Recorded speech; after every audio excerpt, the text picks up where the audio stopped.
everybody thinks or whatever, man, Nick Fuentes does not move the needle enough. He just doesn't. I don't know, man. He moves the needle with other people that move the needle. You know, it's like it's a. No. I would agree with you, Candace Owens does, but Nick Fuentes does not. Look, I don't know choose this band. I feel like I'm not kind of, but you'd be surprised that even the Ali Akbars, you know, these people do have influence, you know, because they have the ears of people like Roger Stone and other insiders, you know. So you may not necessarily hear. Your mom doesn't hear what they're talking about, but other people who are in the fucking Washington D.C. complex, you know, the Washington D.C. industrial complex, they all fucking. You know who moves the needle more than Nick Fuentes? Random motherfuckers on the internet that Michelle Obama and Barack Obama are talking about right now on Michelle's podcast. They mentioned the manosphere. They mentioned the manosphere. Huh? They mentioned the manosphere on her podcast. Okay. You just proved my point. It took people.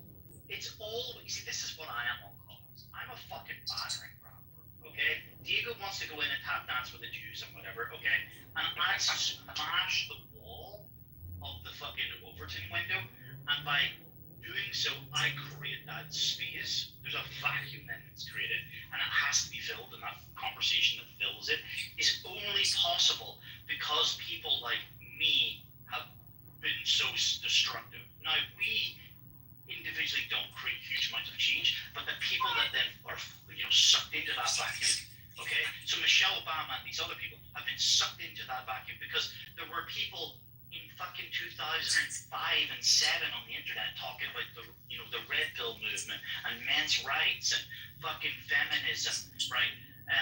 Like the manosphere got fucking like the coins, right? Like those people led the charge and they dragged the Overton window. They created that language, that whatever. They if they didn't do what they did, that's the Nick Fuentes, that's the Ali Akbar, that's the Milo Yiannopoulos, that's the Mike Cernovich. Those people are the ones who move the Overton, are possible. They are capable of moving the Overton window, so that the more influential people with the bigger audiences follow suit. And it's like you take the car into second and third gear, okay? But you can't get into second and third and fourth gear without first gear. So I'm first gear, right? And I break through the wall. I get the new thing going. You know, that's what I'm. But you never get Michelle Obama talking about the manosphere or Bitcoin or whatever. What was once a fringe idea, unless someone was at the fringe pushing the fucking boundaries. Look. I'm not negating the fact that all you need is the right person to see your video or you know, just whatever thing, right? But I'm saying to move the masses, whatever, or like, you know, to have your cohort. I say Nick doesn't have the same cachet that Candace does. For sure. The fact that she even sat down with him, I think is like kind of telling on her part, whatever, right? So it's almost like lending her platform to him because she agrees with certain things. Obviously, they disagree on other things. I don't know. I would have to go there. Was this recent? Yeah. I mean, you went off on her. It's like for a little bit. For a little bit, but that's a conflict as hell, the whole thing. Most of it was like real chummy. YouTube beef. I think I sent it to you. Wait, you didn't see the video with Candace and Nick Fuentes? Bro, I couldn't see. I don't. Sorry. I don't. Oh, yeah. This app is a psyop. That's amazing. Don't move It's a long fucking conversation. Yeah, go take your camera. I'm sorry, Bernie. You see, you get one person to affect change, and then the rest follow in behind. It's amazing. No, seriously though, Candace Owens, whatever, was talking to Nick about like starting a family and being married, and Nick kind of gave a bullshit answer. I thought it was a bullshit answer. I'm negating everything she did. You do know that Nick Fuentes is gay, right? You. That's the rumor. That's the rumor. He said it That's multiple fact. times. He's even watching gay transport. He's an incel. He didn't say he's gay. He's watching transport. And the cat boy. I don't know about that. I don't know about that. Look, I think we are actually kind of talking about the same thing. Think of like a pyramid scheme or whatever, like divide up into like 4 levels. At the tip of the pyramid, there's a small triangle. It's the smallest volume. That means that someone at the tip of the pyramid or the edge has the smallest amount of reach. But you can't get to the next fucking trapezoid or whatever the fuck it is, right? The lower levels, which and the further you go down away from the fringe or the beginning, the tip of the spear, right? The more volume it gets, right? So they have more reach. So Candace Owens she's not second. I don't know, maybe she is because she's touching on sort of edgy shit, like the fucking Epstein stuff or whatever, right? Criticizing the fucking Jews. So she might even be second level, but she probably deserves to belong in the 3rd level because she has like extreme influence. But she's not on the 4th level, which is the biggest level, which is like Oprah, right? And fucking Michelle Obama. But you don't get to your message, your thing, your issue, your cause, unless there was someone at the tip of the spear. So like it takes so long. How long ago was the manosphere term coined? And how long were those issues raised online? And then it takes all that lagging time for people in the lower levels, but bigger levels, like Michelle Obama, to eventually start talking about. So you don't ever get to those lower levels without people like Fuentes at the tip of the spear fucking actually driving forward. Dude, you gotta be defending Nick Fuentes. Like, at the tip of my ball sack.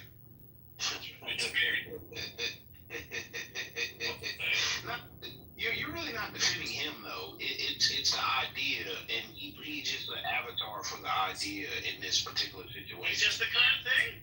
Yeah. I'm like, yo, whatever, man. Like, if he says something correct, he says something correct. Do I agree with him on certain things? No. There's nobody on the planet I agree with most of the things on. There's gonna be disagreement. Like, I don't care. You don't agree with me? What? You don't agree with me? 89% of the time. But Randy, you don't find it ironic that Nick Fuentes, Candace Owens, Alex Jones, Tucker Carlson, they're all off the MAGA game, and the last man standing is Ben Shapiro? Yeah, but Alex Jones was dead, about to throw up crying, talking about like how he still supports Trump, but he doesn't like him in particular. I told you guys, Trump is a bagger. I saw a clip of, I need to watch it full.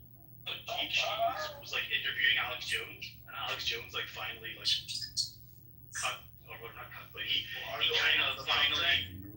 of finally admitted that it is the Jew. Well, I mean, but here's the thing though, Tim. What he was trying to do is distance himself from that because he's a lightning rod.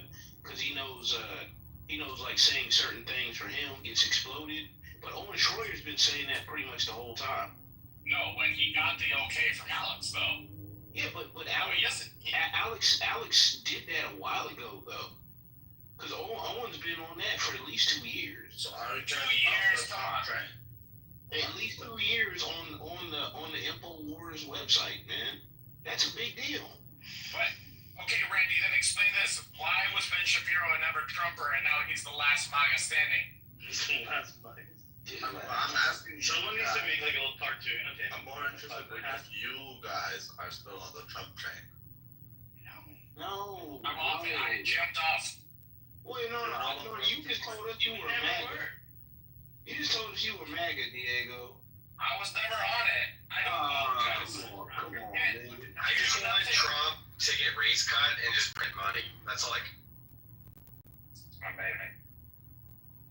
That is true, but also, I mean, he is a faggot. I've been telling you guys that this guy He is, is. It turns out he's a pedophile. Yeah, but you like him though. Randy, I thought you make money when they print and print. I thought that's how you. I mean, are you looking at the stock market? Hey, Rico, my ice and love. How you doing, motherfucker? Is SPC down or what's going on? Up, but overall it's like 38%, 35%. Oh, we're up to 405 today. Nice. Yeah, it was a good purchase. 8% today. Okay. All right. Guys. like that one. That's a good pick, Randy.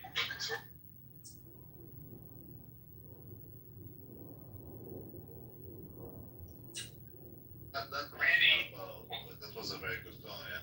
Why can't Trump be a PDF file and you still be? Look, there's nothing wrong with being Trump. a pedophile. Look at Epstein. I'm just saying Trump is all, and there's nothing wrong with that. There's nothing wrong with it. Let's see. It's not that there's anything wrong with that. I mean, what's her name? Ghislaine? She's in prison for no reason. She's like Diddy. We need to get her out. Diddy was an asset. Diddy was an asset. Free Diddy. Keegan, are you still a Trumpster or what? Yeah, it's Keegan and Ben Shapiro that are left. I mean, I don't think there's anything wrong with the fact that Donald Trump likes to play with little ass. But I'm just saying. I mean, I would want them. Randy, have you ever had sex with a woman with short hair? From behind, that's exactly how it looks. That's crazy. That's crazy. I mean, it's official. There's nothing wrong with pedophilia, it seems. I do actually enjoy the response. I do enjoy the response, though, other than, of course, the Zionist Jew lovers in this country. I do enjoy the response. A majority of people are like, hey, we're not going to let this die down. Like you said, you were going to release everything we had on Epstein. Release it. We want to know who was involved. Like, how is it that the most prolific sex trafficker of all time doesn't... Absolutely nobody. Yeah, no clientele. No one did it. You know, I love the post. It's like she's in prison right now, and he killed himself, but there's actually no evidence. There's no reason for him to kill himself. I mean, They never happened. no, but you see what's happened now? Okay, so why did he kill himself? Because he's Even them compliant. saying, look, we can't release it.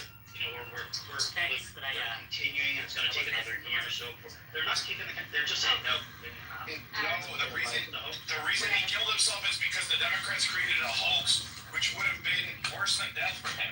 Yeah, crazy. Is this you? Like, none of that makes any sense. Nothing makes any sense with that shit, man. It's like no. Call me So, Nick. if he had been frank, you know, and like kind of like, you know, did the whole like Trump thing and been like, hey, okay, so we can't release it right now. We thought we could, but there's gonna be like, you know, people tied to him that he tried to insulate from that, you know, aren't tied to him or whatever, and he basically want to entangle as many people as possible to make it harder.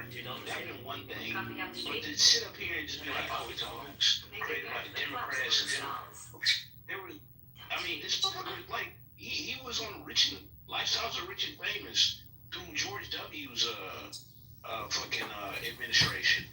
So I'm like, what the fuck? Trump is a PDF file, and he's always been saying, "Oh, let the Democrats release it." He knows they won't release it because it's They're all PDF files. I don't know that. I don't know that to be true though. Like, I'm not gonna say he. We gotta stop doing this, guy. Trump, truly, there have been multiple accounts being interviewed by multiple people in the early 2000s saying, I liked it on the younger side. Oh, I know Jeff Epstein. That guy likes it on the younger side like me. Like, what are we doing? Why are we lying? We talking about lying? No. If I get presented credible. No, if I get presented credible evidence. That's not what he said. I'm like, he did say didn't he say something about young pussy? I'm like, young pussy could be 20 years old, man. he can also be 8 years old. Yeah, cool. Like, look, I'm not disputing that. I'm saying, like, all the I'm saying, like, that's not You know what? enough. I never He said he likes beautiful women as much as I do, and some of them tend to be on the younger side. That's right. Yeah, I mean, but to a 50-year-old, what's young? Anything like We'll get to that taken out of context.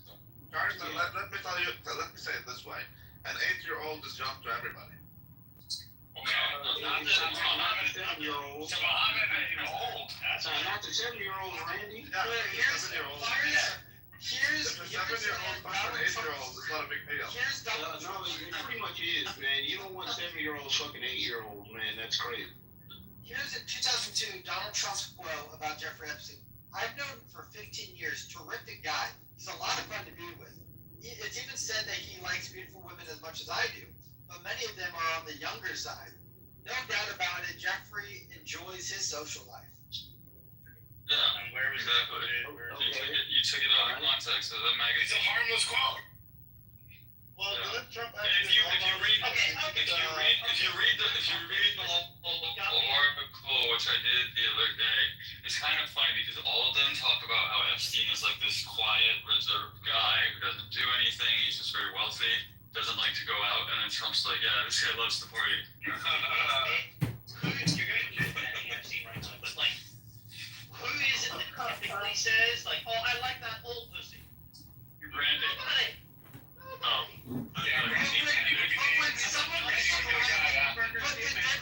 But the difference though, is that no one would describe me. None of my friends would describe me as someone who he likes his women on the younger side. Like no one would describe a normal person like that. That's the point. Yeah, but if you were a 50-plus-year-old man and you only dated 30-year-olds, or if you're a Leonardo DiCaprio only dating like 33-year-olds, Dude, but that doesn't matter. He broke his 25-year-old rule cutoff, but He's a homosexual. From Mar-a-Lago, didn't you literally do that because he hit on the ex-Mar-a-Lago owner. Trump used to go I to have heard Mar-a-Lago. this. I don't know if it's true, but I have heard it that he banned Epstein Yes. because he was hitting on some staff member or some shit. No, he's hitting on the Mar-a-Lago guy's daughter. So Yeah, because some Trump didn't build the Mar-a-Lago, he bought it. Yeah. Right, so the guy Trump on Mar-a-Lago, his daughter, Trump was trying to Epstein on there. Randy, that's not what happened. What's happening is he's trying to recruit her, and the guy said, don't you understand this? The daughter of a made man. What are you, stupid? You can't traffic her. And that's what Look, Diego, I'm not saying that couldn't be plausible. I'm just saying where's the evidence of that? I don't think it's wrong. Where's the evidence? It's something right from the he could just be I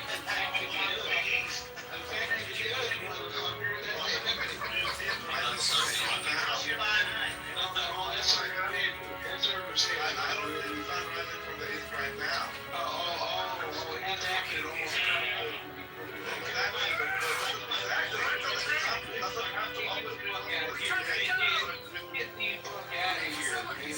Austin, how many photos do we have of Trump with his daughter? With his daughter? Sitting on his lap. Images that we would say are inappropriate. Look, it's weird, but I mean, there's other people that do weird shit. Michael Jackson When was. she's like 7 years old, you stop having them sit on your lap, dude. I can tell you this. I would agree with you for a regular person. That's not explained all. Yeah, there you go. He was made by the Jews. Actually, he was Germanic at first. He was Germanic at first. No, He was Ashkenazi. There's cutoffs for these things. Like to see like BB run like at what point what age do you put a bra on a female? You know? When they're like newborns? teens. You know, what time do they need to wear a bikini top when they're jumping into the pool? There's ages for this. There's an upper age limit for your daughter sitting on your knee and like saying she's Well, I'm saying that's 7 years old, dude. So I've had like a niece like who was, and it was uncomfortable, you know. She like thought it was normal, like just I'm gonna sit on your lap, you know. It's like whoa, for a good second, but But it's incumbent upon the parents so that to there's a do fucking those compliment boundaries. here. But did you ask her I had to slap my fucking knees? there you go. She would have where? Give it the slap over here. In the face. Oh, okay. Oh, so that's how you like it, Tim? Oh god. No. It was like Sometimes it's gonna be a little slap. Like she couldn't let it go, Tim? no, she didn't. She had to do my face again. Wow, she got a feisty one. It was Is that in the fucking wild, bro. She called him. call him a cunt. No. She called me a fucking cunt. Tim, was it like that bad? Like that team? Was that type of sloppy? Yeah. No, that's smack. No, it was actually, bro, I took her phone off her, and she freaked out, like, you can't do this to me! Ah! And, like, I put it in my pocket. I'm 6'2", in my jean pocket, right? Like, you're not, and she, like, lunged forward as if she was going to try and take it from me. I just grabbed her wrist, like, what the fuck are you doing? And she started hitting me, and I just swatted, it was like swatting a tennis ball away from flying at you, you know? It wasn't, but when she called, honestly, she called me a fucking cunt twice afterwards. And then in front of her mother, I provoked her because of, like, I was worried how this might go in front of my sister. It's like, Jesus Christ, this was insane. So I provoked her, and I got her to basically say that, you know, it was very intentional with what I did. You know, I beated her. And my sister nearly slapped me when she said it. You know, so, like, I actually wish I did when she said it, that, like, at the time, you know, but it was, How anyway, 14. Wow, what a They gave her a phone. And you know what's crazy? This is like just to show you how bad it is. So I have to normally, not have to, but I for a couple hours twice a week, I take care of my niece and my nephew when my sisters at work or whatever, right? When they get off from school. What's The that? kids are all off school. The kids are all off for summer. My niece was a little cunt, and she had her phone taken off her, and she was grounded and blah blah. But she's now been rewarded with autonomy and freedom. She now gets to, under 16 by the way, which is illegal. She's at home at my sister's house when my nephew's here. So now I'm just taking care of my nephew. She's rewarded with autonomy and freedom because she doesn't want to come here. Well, like, you realize they're basically making the little demon unit worse, right? Understand what's just that. That's right. What would Uncle Randy do? I don't think that's I'm still stuck on how Trump is a PDF file who likes to clap little ass Uncle cheeks. Randy would get his ass beat by my fucking horse. Wait, hold on. By Randy's own admission, Epstein did nothing wrong. Why you upset that Trump if that's the case? Okay, go ahead. What did he do that's wrong? Go ahead. No, I'm asking you if Epstein did the same thing as Trump, then why are you saying it was Trump? If he did something wrong, what is it? No. All I'm doing is asking your position. Like, it doesn't matter what my position is. So that my position is not so different from yours. No, you said Epstein did nothing wrong. Are you saying he did something wrong? I didn't say Wait, Randy, here's what we have actually confirmed is that some super hot blonde that worked for Ghislaine used to recruit high school girls in South Florida and have them come to the island. What? Are you really against the fact that consenting 17-year-old girls went to party and got banged by 50-year-olds? No, I do understand that. I do understand that Epstein he really cared for the youth and he tried to help them. Oh my God. Yeah, someone's gonna This dude's crazy. This dude's crazy, man. These guys, they don't get it. But they're not going to get it. They don't want to get I it. wouldn't have as much a problem with that, but I really don't think that they were being upfront. Like, it's not like, oh, hi Ali, something Ali, gave me 25 Where's the proof that he recorded anyone? blah, blah, blah, fuck you. It's not as upfront as that. I think that they were coerced, like, they were like models, or they were just masseuses, or whatever the fuck they were. And then they get to the fucking Where's the evidence? Tim, it's the Arabs that are nasty. It's the Arabs that take the dumps. Where's the evidence that they got recruited? The Arabs take the dumps on the girls. Those are the nasty ones. That was actually the court case, though, Rabbi. What's in the court case? The recruiting efforts. Oh, okay, but so recruiting them to do what? Once they recruited one, usually a girl would go and tell the other girls in high school, hey, you can make money if you go and do So this. you guys do know that when someone really cares for young people and he supports them and then he cuts off that support, then they're gonna be pissed and then you start the hearsay and then they end up together. And exactly, and also with the rise of anti-Semitism.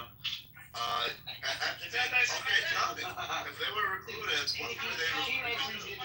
He made it pivot. He pivoted. Man, that's pretty good, man. If Epstein did, if children were promised to my ancestors. What did he recruit them for? That's my question. That's my only Because question. they don't have an answer for that. We recruited them to recruit more. To do what? Yeah, that's When right. you recruit someone. More sex. You always want you want new pussy, dude. There's nothing better than new pussy. Nothing. Okay, but if you're recruiting them to do something. What is that thing? Whatever Have feels sex. wanted. What? PTR the proof, bitch. Like, first off, if you did PTR, if you did, tells us in his own words that it was just a massage he received. No happy ending. hey, if he did recruit him and he did put that up here, he would actually be committing a crime, especially if they're underage. No, I totally get that. What I'm saying is he is incapable of committing a crime because he can't PTR the Because he's a proof. Jew. No, because he can't PTR the proof. There's no. Because you haven't seen Absence of evidence is not evidence of absence, nigga. Yes. Okay, so until you come up, well, we have innocent until proven guilty. But Zane Maxwell has been proven guilty in a court of law. Oh, she's been proven guilty of something that didn't happen. No client. That's right. Wait, no. This is a case that proves that you don't need clients. That's right. Great. She did I traffic you to absolutely fucking nobody. This is a case that proves that you don't need clients. This is like after reading. How are you trafficking It's a little crime about girls nothing. to no It's one? a movie about nothing. Okay, where I come from, trafficking little girls to no one is not really a crime. Oh wow. So I mean, It's the trafficking that's a crime. Yes, the trafficking is the You're crime. trafficking them to no one. There's no one. Even if you traffic them to yourself, it's a crime. Yeah, but I'm not no one. You are somebody, Randy. I know you're. The crime, Randy, isn't the destination. It's the act, right? You That's understand? right. The act. Did they cross a state line or an Yeah, but acts are committed by people. That's right. That's right. Oh, so you're saying if Listen to me. If If they were transported beyond a state or a international border, that could be argued that they were So trafficked. are you saying that? Doesn't matter who paid. So are you saying that Epstein, with the knowledge of their parents and the consent of their parents, funding their hotel stays and funding their food, is that trafficking? They could intercept them at the airport and stop in real time. Oh, why? Because their parents Doesn't mean they were on traffic. Well, their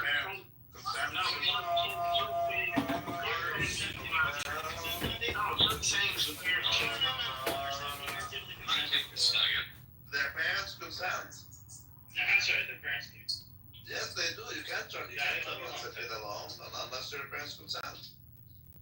So they all got parental slips? I'm saying you're not gonna have Did they all to get find parental like slips with the teacher when they went to the Highland? Or for their school trips? Where's the proof?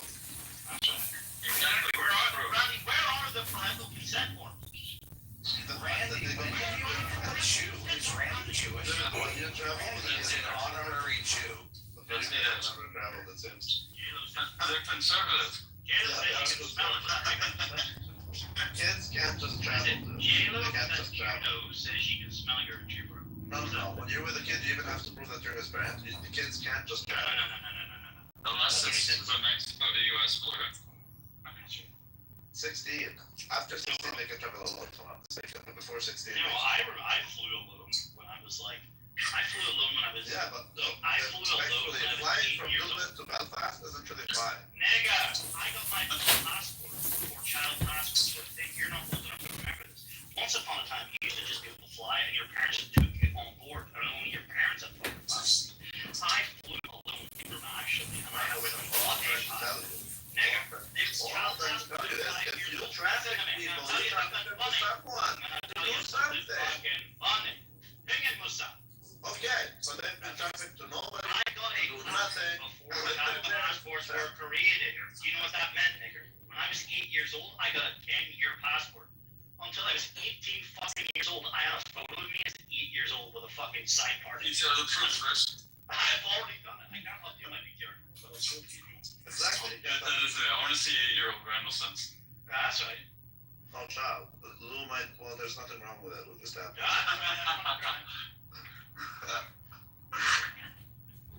Anyways, all I'm saying is, if you out of care and love, but the hotel stay, you receive visits, the food for underprivileged kids, and you pay the kids with their parents' consent, how is that a bad thing?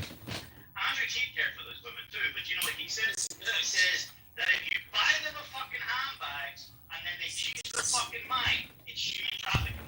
But if you treat them like shit, it's not a crime. It's amazing. Crazy. Hey, did you see Diego that Lauren Southern Pay for their own flights.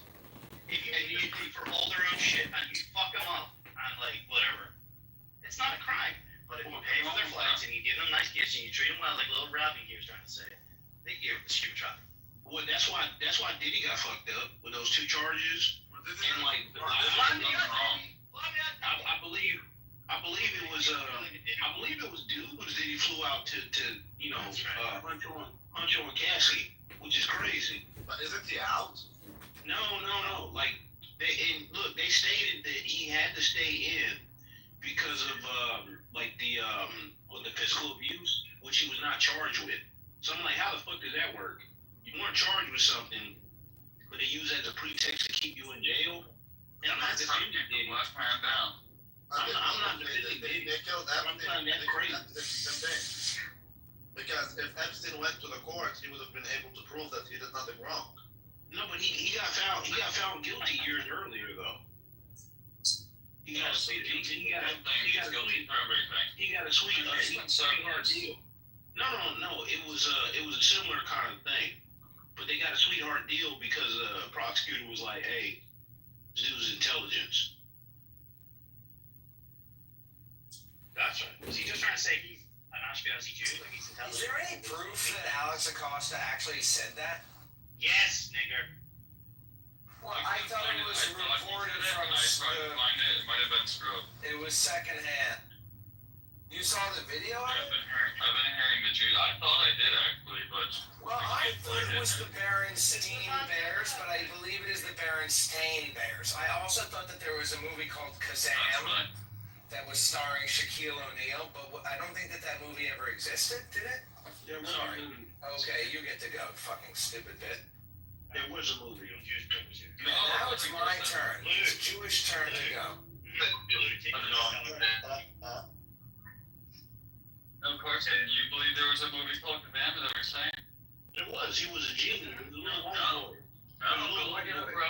Go look it up. You're about to have your money. There is no movie called Kazam. There was a movie. I believe it was called. Or wait, there was one Shazam. There is Kazam, but there's no Shazam.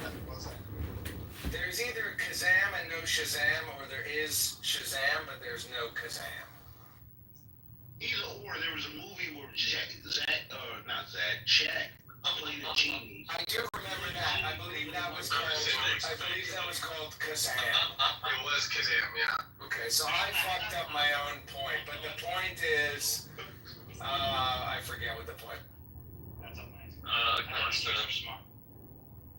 He's an honorary dude. He's not smart.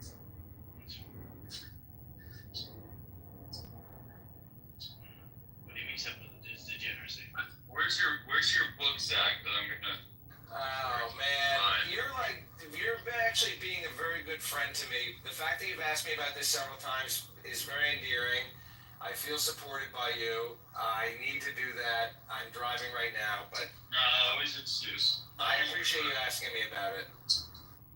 You might be able to order it on Lulu if we can look for it when I'm in a minute, but you know about Lulu? Yeah, I'm right here. No, your name is Lou. Your name is Lou, but there's also a service that's called Not in Lulu. private, Zach. Not in private. It's called Lulu. Private, you little Lulu. Not far for a friend. Lulu.com is a self-publishing service where you can print your own books. It's original. It's not like man-made. It's not like. And you. It's really good. How come we read your book, Zach? Well, that's what I'm just kind of.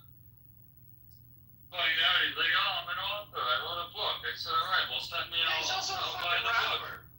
I found it. If you right now put the link in the chat, but I'm driving.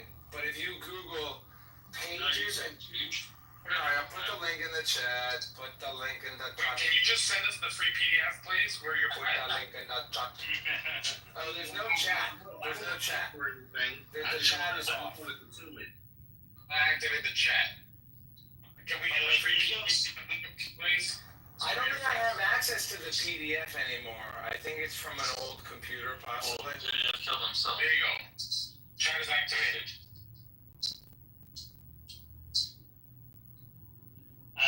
Yeah, put the link in the chat. Amazing! Put the link in the chat. I don't, that shit doesn't work on Signal, bro. Like, you have to send me some music. Tom's really got impulse control, Tim. Amazing. I was actually exerting authority. Slap in the face. So you have to send me your, like, fucking QR code. Slap in the face.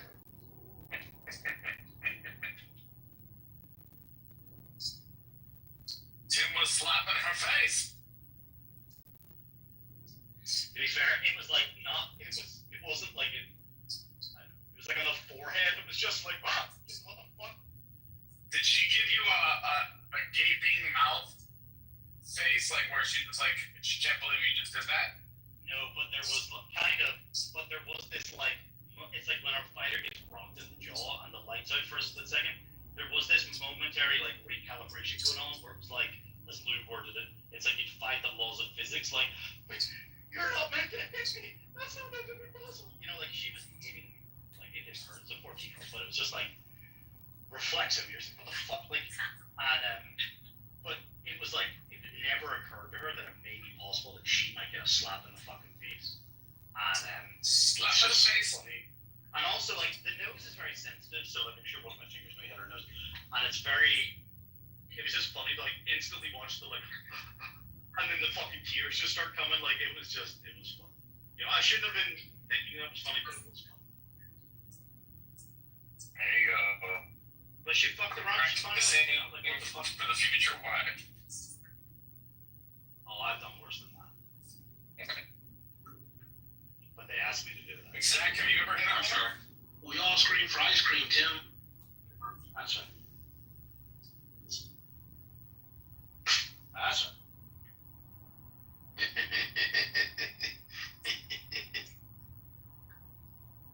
Yeah, I was thinking about like what I was like should have or could do if this shit escalates again in the future.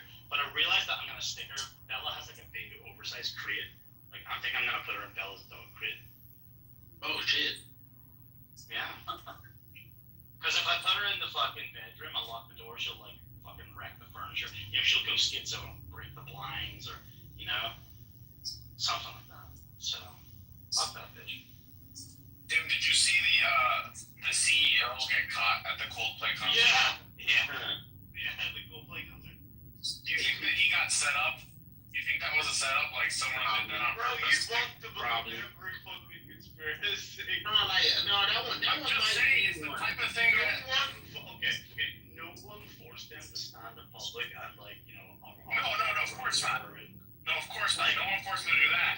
They did that all on their own. But I'm saying, like, isn't that the kind of thing someone of like Zach's persuasion would do if they wanted to kick them out as a CEO?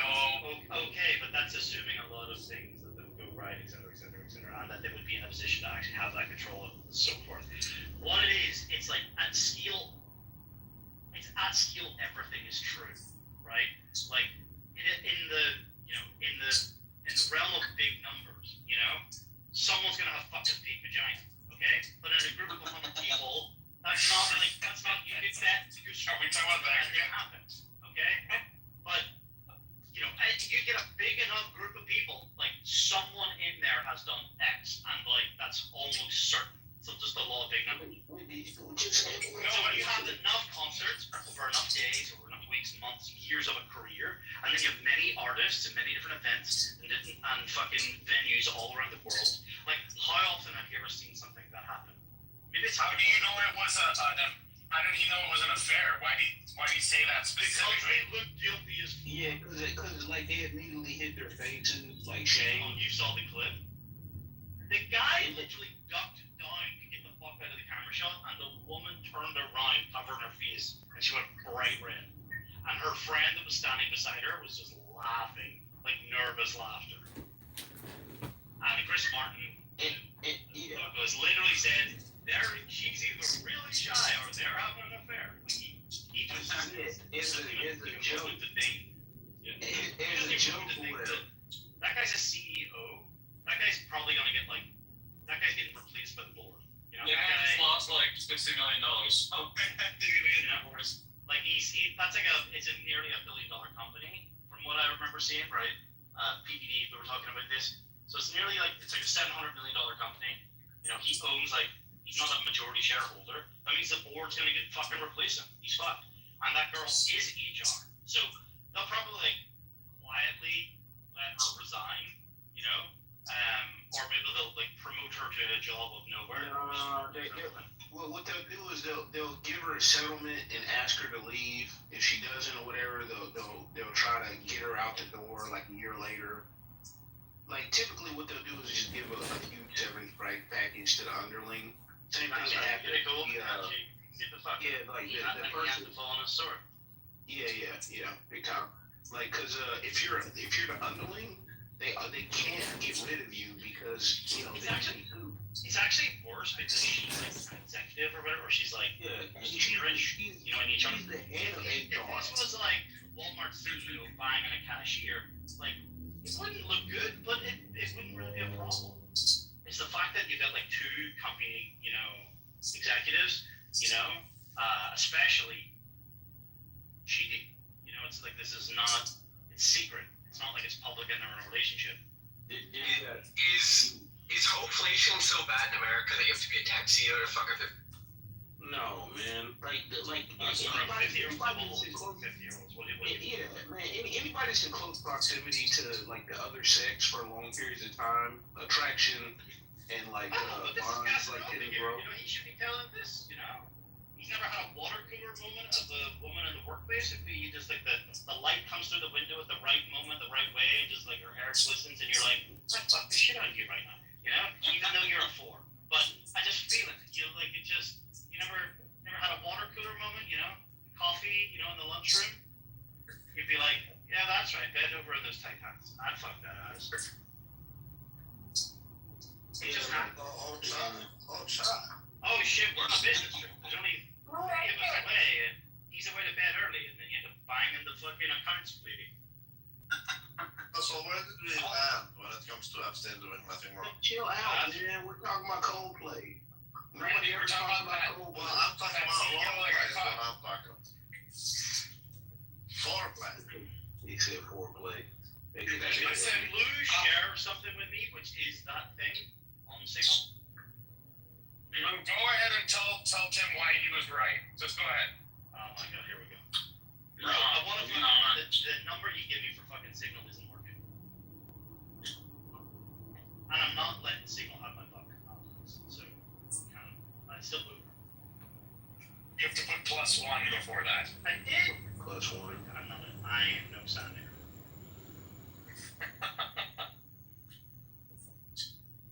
Anyway, when you're in your 50s and you're a top CEO, I think you can do better than that. I mean, you could. Yeah. But I mean, like, Arnold Schwarzenegger could do better than that, the house cleaner, too. That's right. But, you know, like, you're in the Matrix. You gotta, hey, please start over. He's in the closet, dude. He didn't get a nut off. Sorry. Oh, sorry. I said Arnold Schwarzenegger had to get a nut off. He banged her in the closet. He wasn't hugging her in the closet. He's like she's a wife or something. No. I understand that piece, but I'm saying he could be better. He could have fucking blew it in her mouth, bro. It's like, he was being very clear with you. You're banging the housekeeper, bro, in your own bed. You know, you're.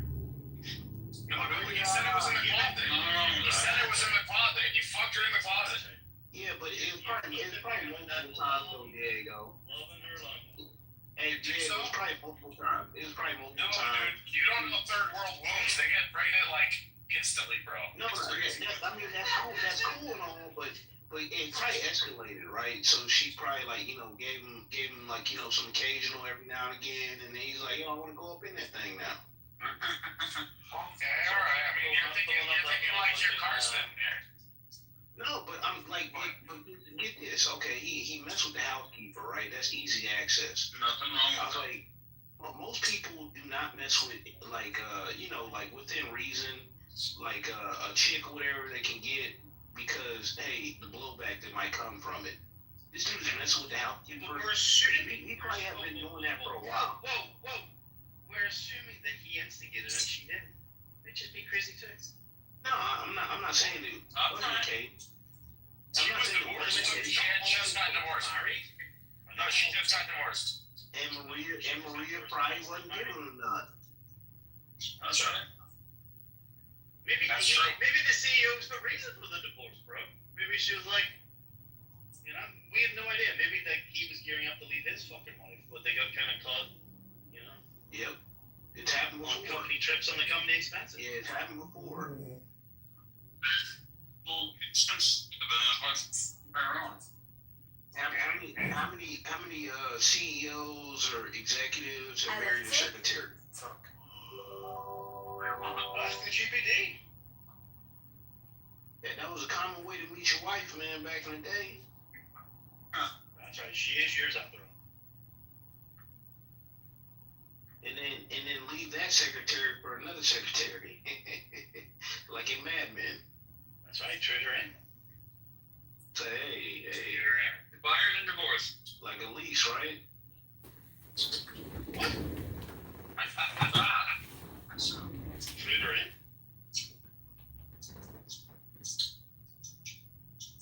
Give us some explaining to do, Carson. All I'm saying, Carson, is that if you wanted to destroy some CEO's life and you knew he was having an affair, that's the kind of perfect thing where you would just set it up. Yeah. Make it look With natural. the band, Yeah. So it doesn't come back on you.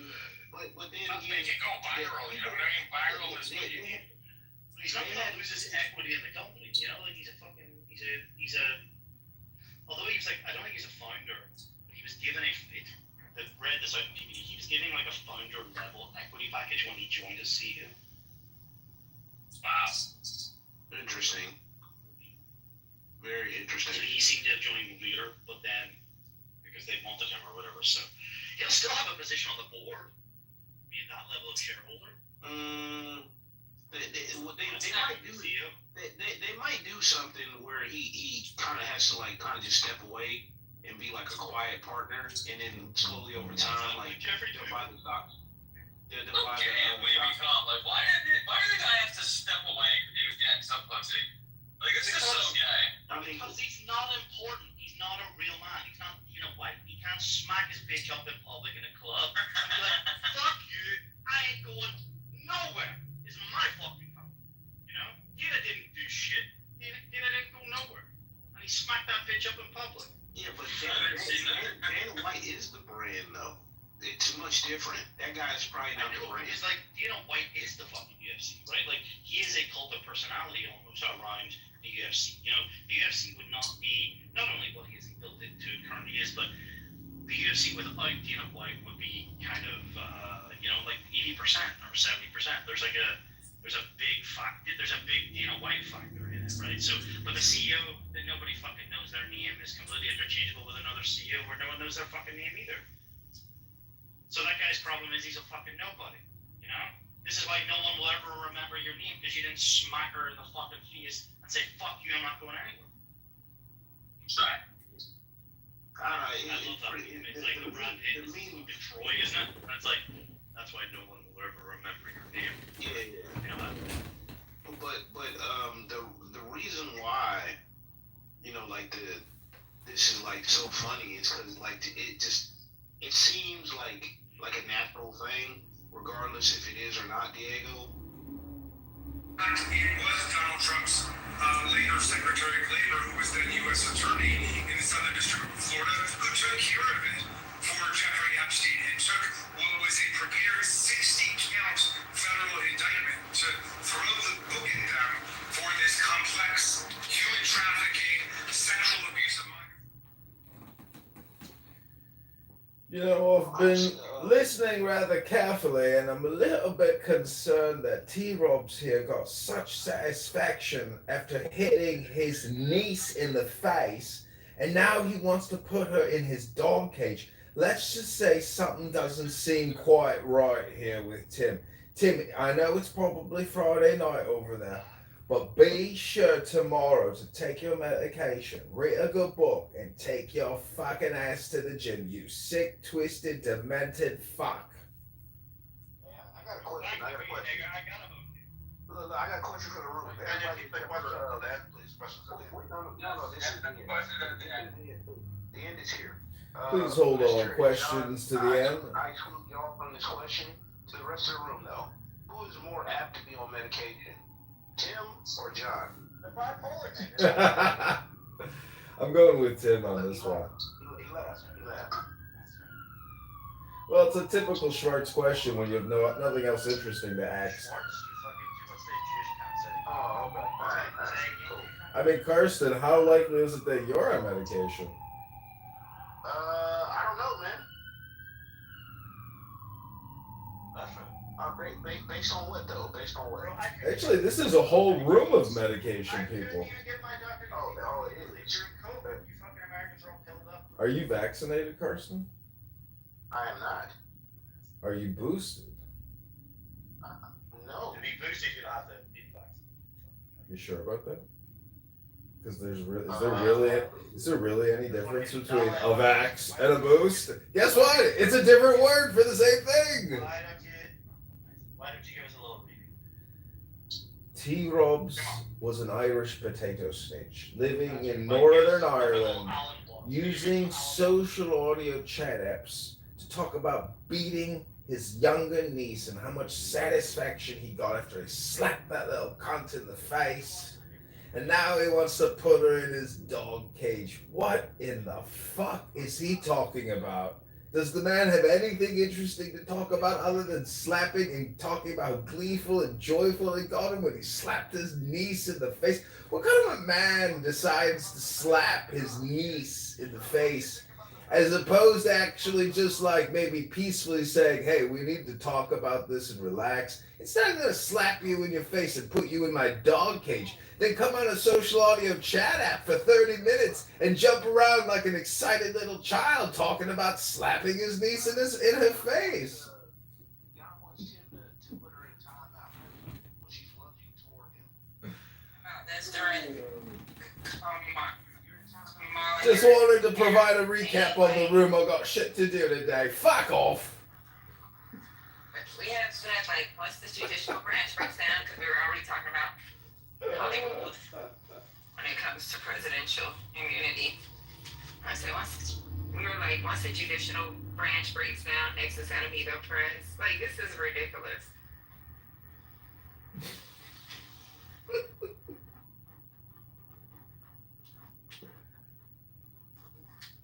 We haven't even talked about how disgusting it is that this is our president.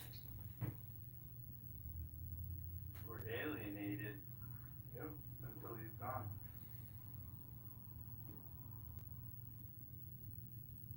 Well, and what people voted for us. And it's not like people can say policy or they thought he would do this with the economy. Like, there's a lot of things that you can look at and say that outweighs a lot of other shit.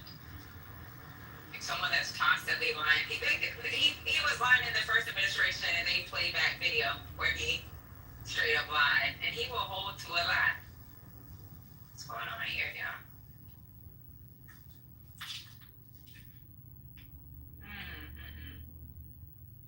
You know, I had school-age kids during the Clinton administration, and I was a supporter of Clinton, but when the whole Monica Lewinsky thing happened, the way that I looked at it was that here was the, top person in our whole entire legal system putting his hand on a Bible and lying. And that alone was like, what is this teaching my children? And that's why I was really in favor of that impeachment. It's not all our fault, right? Because Elon Musk put in $291 million into his campaign, and you can't say that didn't have a lot to do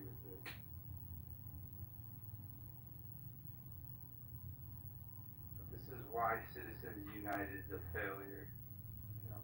Allowing corporations to buy presidential elections.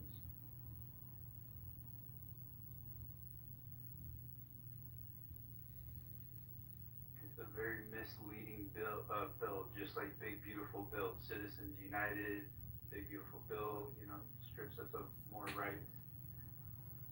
It's a neocon versus the Americans, and we gotta cut the head off the snake. It's gonna be much like Netanyahu said. He's the real president.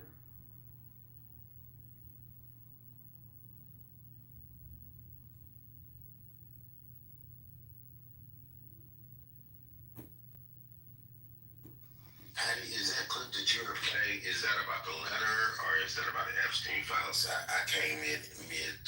It's about both. It was about the letter. It was about the letter and the Epstein files being released. And they said they're going to release, they're trying to get permission to release the grand jury. Nobody give a fuck about that. People want to see the appendix. That's what, or the annex. It's not appendix, but the annexes. That part, it's so funny to me that they are so desperate to put this fire out, and they really think, with all of this noise, that people go, oh, you released a grand jury testimony. Okay, we're okay. No, we want to see the files that Pam Bondi bragged about, obsessed about, bloviated about, that was sitting on her desk, that were waiting to be reviewed. We want to see those files that she was so confident about talking about. Where are those? That's what we want to see. Amen. Well said. So, Matt Cool said, can the letter be sourced, or they can't source the letter. So supposedly this letter came from some album that Maxwell had put together for Epstein's 50th birthday.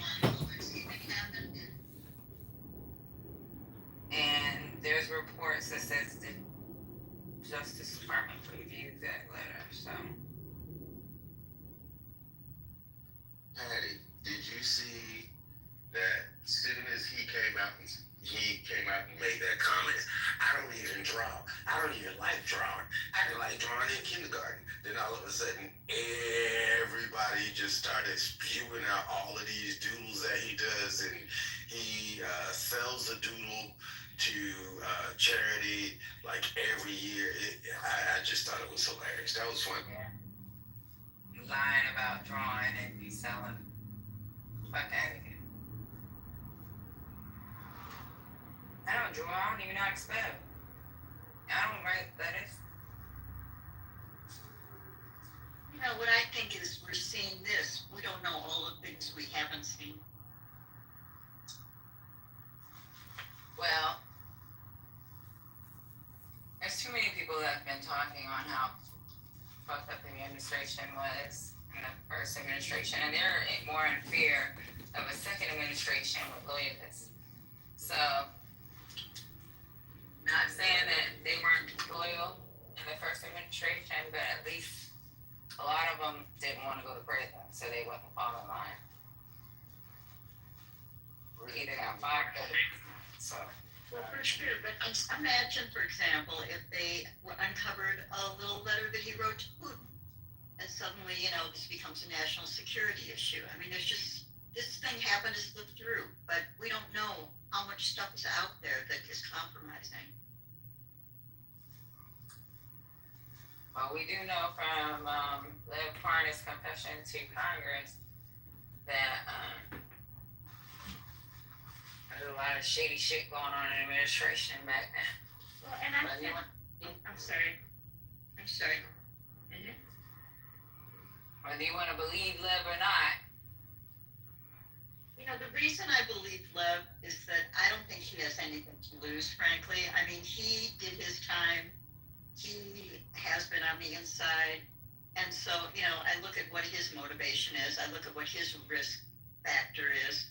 And it would seem to me he doesn't have anything to lose. He only has something to gain by, coming clean at this point. I mean, he's been doing that for a long time, actually. I don't like the guy. I don't support him. Yuck. But he is, it isn't surprising, actually, that people who've been on the inside of all of this fuckery are going to be the ones who have the information. It just stands to reason. Yeah. I would think they would have a way to be able to, that the FBI, somebody would have a way to be able to confirm whether something is authentic or not. There's got to be a way, handwriting experts, all that sort of thing. We have all those tools.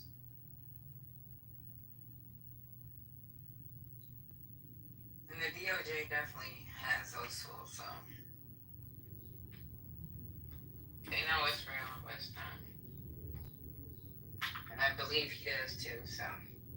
Patty, it also scares me because when things like this happen, to me, they are the impetus for him to do something worse, for him to take us into a war situation, to create a martial law situation, to do something really damaging and dangerous to distract and get the attention off of himself. Then I think we're at a danger place. It's not just the thing itself, it's the fact that the focus is now on that.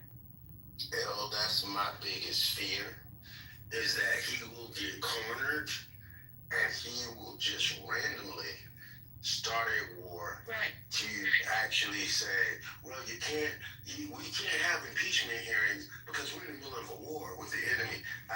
That's really my biggest fear. Right. That's when people are the most dangerous, the cornered animal thing. And he is so that persona. He's that person. He's that animal who will do that. And, he's got all the power in the world to destroy all of it. That's where it gets serious. I don't give a shit about Epstein. What I care about is what this leads to. It's definitely a national security liability.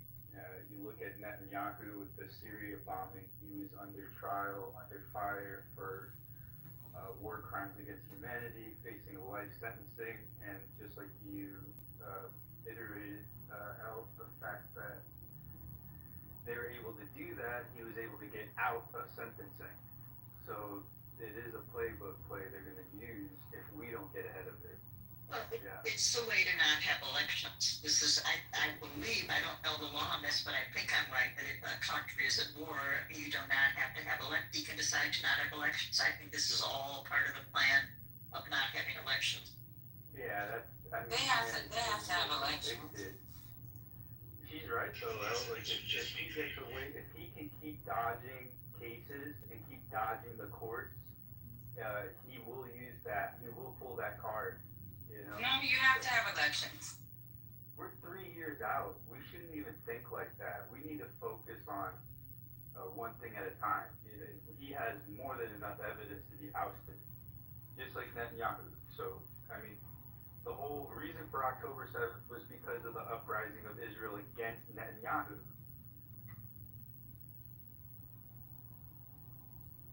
Yeah, but I just want to make sure that we're clear. We're not set up the way Israel is. There's no possible way that they can use any kind of legal precedents to stop elections. None that I'm aware of. I could be wrong, but there's none that I'm aware of that they have any legal precedent to stop elections. Not the way the United States is set up. Patty, I don't know. I could be wrong.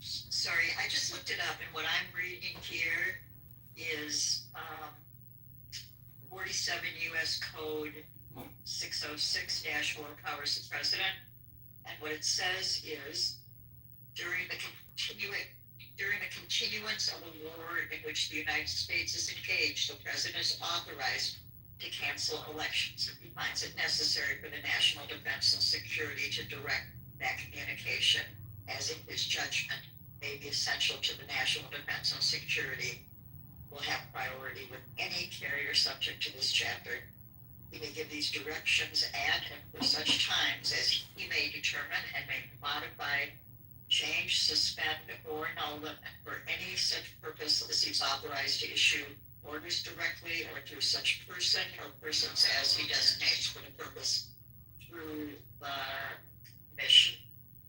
So I don't know. This I'll put it in the chat, but this is I'm looking at Cornell Law School. The question I asked was, when can a president cancel elections? Well, then, I stand corrected. Predictable programming. Yeah, but they can't do it unilaterally. So Congress would have to be involved. So the problem with this statement is Congress sets the date, right? There's certain constitutional provisions that's not going to allow him just to do it. Oh, so Patty, what you're saying is he couldn't do it. Congress would have to agree that it's the best thing for the country. He could propose it, but Congress would have to approve it, is what you're saying, Patty? Right.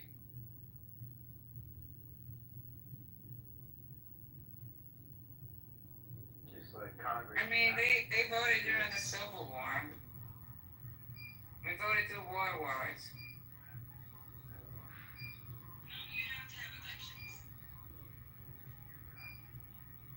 And then if you look at the 20th Amendment, it actually says, like, when it starts and what time, or the day it starts and what time it ends, right? Yeah, I was gonna say you probably need a constitutional amendment to Power in the world to destroy all of it. You're right, Kay, we did vote through the freaking Civil War. And through World Wars. God, I can't talk today.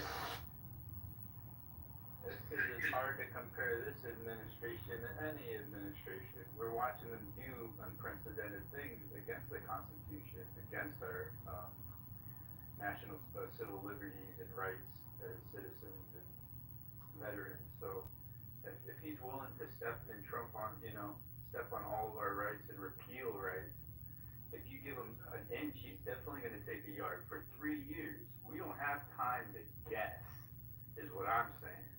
So I agree with Elle. We need to move accordingly, like worst case scenario, not best case scenario, because he has never been honest. Well, let me ask you a question. He seems to think he can issue an executive order to do anything he wants. So, for example, when he bombed Iran, that wasn't approved by Congress. He just did it. Had that initiated a war, then Congress wouldn't have approved that war. It would already have happened. Why not? I see that fallout, L. You saying that he issued an order to bomb Iran, which caused a war. Yeah. There you go. That's what I'm saying. That's what you're saying. So you're saying he could do that again. He could issue an order to bomb somebody, which would cause a war, which Congress, they could retaliate. Then Congress would have to approve for the United States to declare war on the country that retaliated. That's what you're. That is what I'm saying. But what I'm saying is by that time, we're in the war, at which point the question of elections comes up. I mean, obviously Congress is supposed to approve all of this, but he seems to be operating by executive order from minute one of this administration. So I'm just saying the action to bomb Iran that we just saw him do was not approved by Congress. And he's getting away with it. He's doing it so fast and so frequent, just like Netanyahu, that they can't even hold him accountable. The court system can't keep up with his law breaking. Ed, how is this a stretch? We're just talking about what he just did. I don't know how that's a stretch. He literally just bombed Iran without Congress admission, without their permission. He didn't go to Congress and say, hey, I think we should do this. How is that a stretch? That's a matter of fact. But that wasn't war, that was military action. Yeah, you're right, Patty. You're right. That was military action. But Elle's point is he could take a military action that could cause that. I don't know why that's such a stretch. He could have easily initiated war, though, regardless if it was just a military action. And there is no nobody to stop him from taking ridiculous military action, like nonsensical military action. At least in the first administration, there were some generals that have been there a while that said, hey, bro, no, this is stupid. We're not doing this. There's nobody to stand in his way now. He's only surrounded by sycophants at this. Yes, and SCOTUS is not going to do a thing because they've given him impunity. It's like checkmate.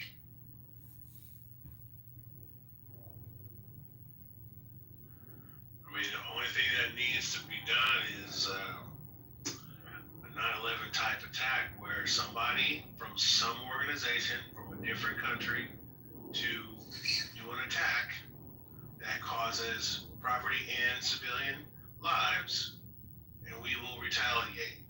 If it's big enough, if it's important enough, Donald Trump will say we're at war. Come on, Republicans, whip this into reality, and then all of a sudden it just keeps going on. And Israel or Bibi is the biggest liability of it all. Oh, absolutely.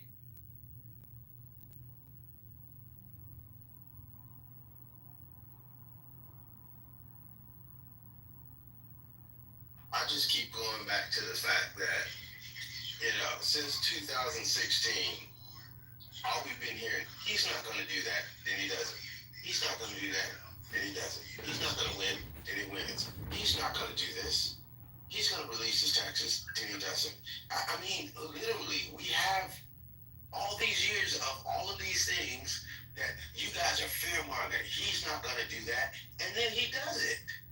We have 8 years of that over and over and over and over and over and over and over again. That's unconstitutional. He's not going to break the law, and then he does it.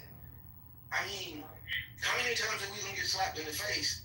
And I just don't. Well, and It is endless. I'm sorry. no, I was just going to say that to me, when I look back at 9/11, one of the lessons of 9/11 was that who would have thought, like, we sat there, we stared at this, and it had never entered our mind. I mean, certainly never entered my mind, this image of airplanes flying into the Twin Towers. So if you haven't imagined it, you can't even, it's like outside the realm of what you think is possible, which is why I think, you can call it fear-mongering. I don't think it's fear-mongering at all to actually envision all of the worst case scenarios. And in a sense, the more bizarre they are, the more likely they are to happen because we don't see it coming and then we don't prevent it.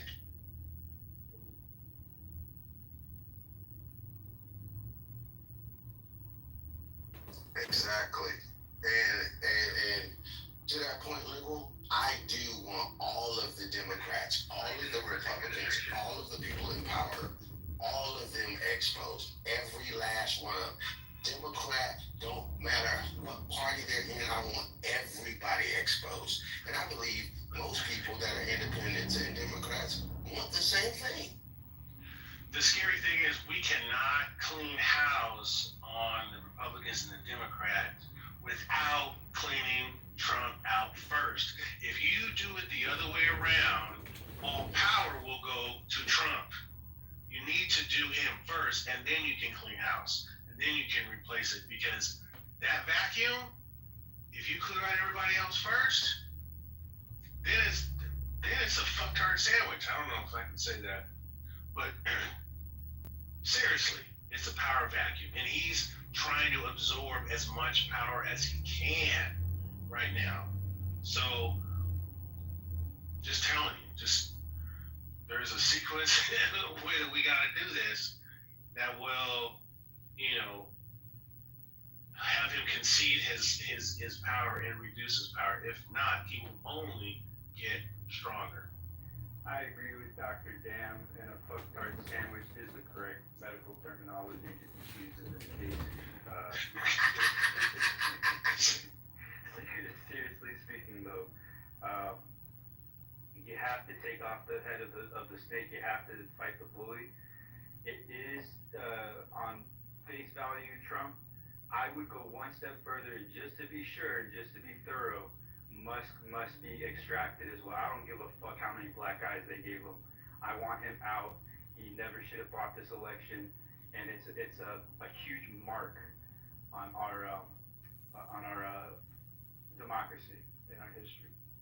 You know what? To that point, it's one of the reasons why I miss John McCain so terribly.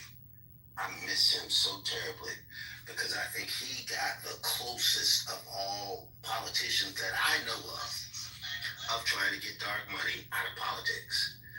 I really think he got the closest to getting it done. And that's why I want everybody exposed, because buying elections and the dark money that's involved is on both sides. And we need to strip that clean. There needs to be limitations on contributions. The loopholes need to be closed. These PACs need to be regulated and oversight. I mean, they need to be. My industry is more regulated than PACs are. It's crazy to me. All of that needs to be done. And I want everybody that is suspect. They need to be outside with no drawers on, with their booty cheeks flapping in the wind. Everybody, I don't care what party they're in. Everybody needs to be exposed. Amen. Booty cheeks in the wind, that's a bit far. It's a bit far.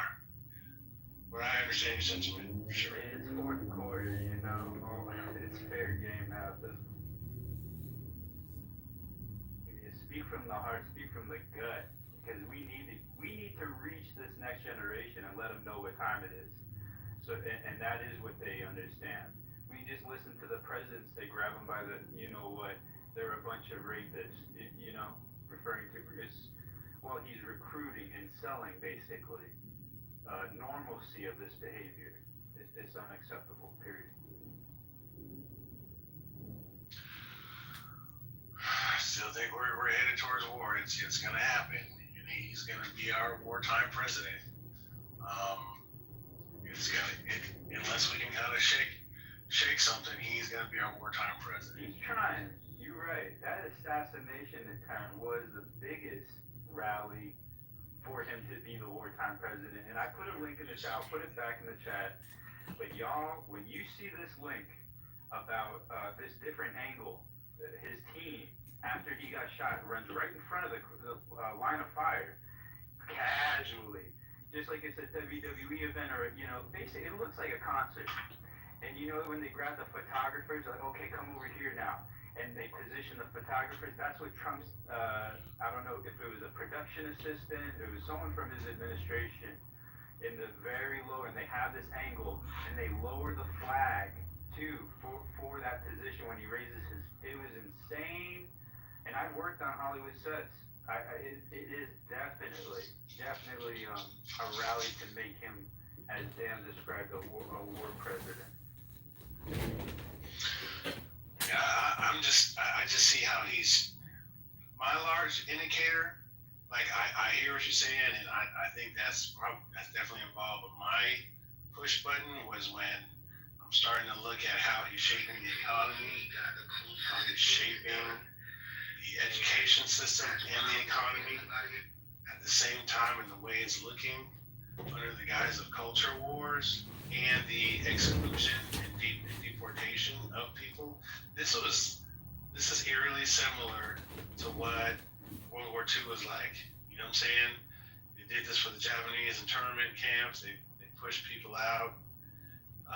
You know, they had to have all the men fly out to fight wars, and the women, they were women and minorities and children.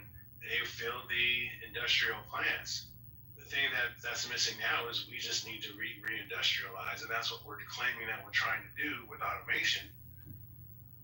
But it's just this is War 3.0.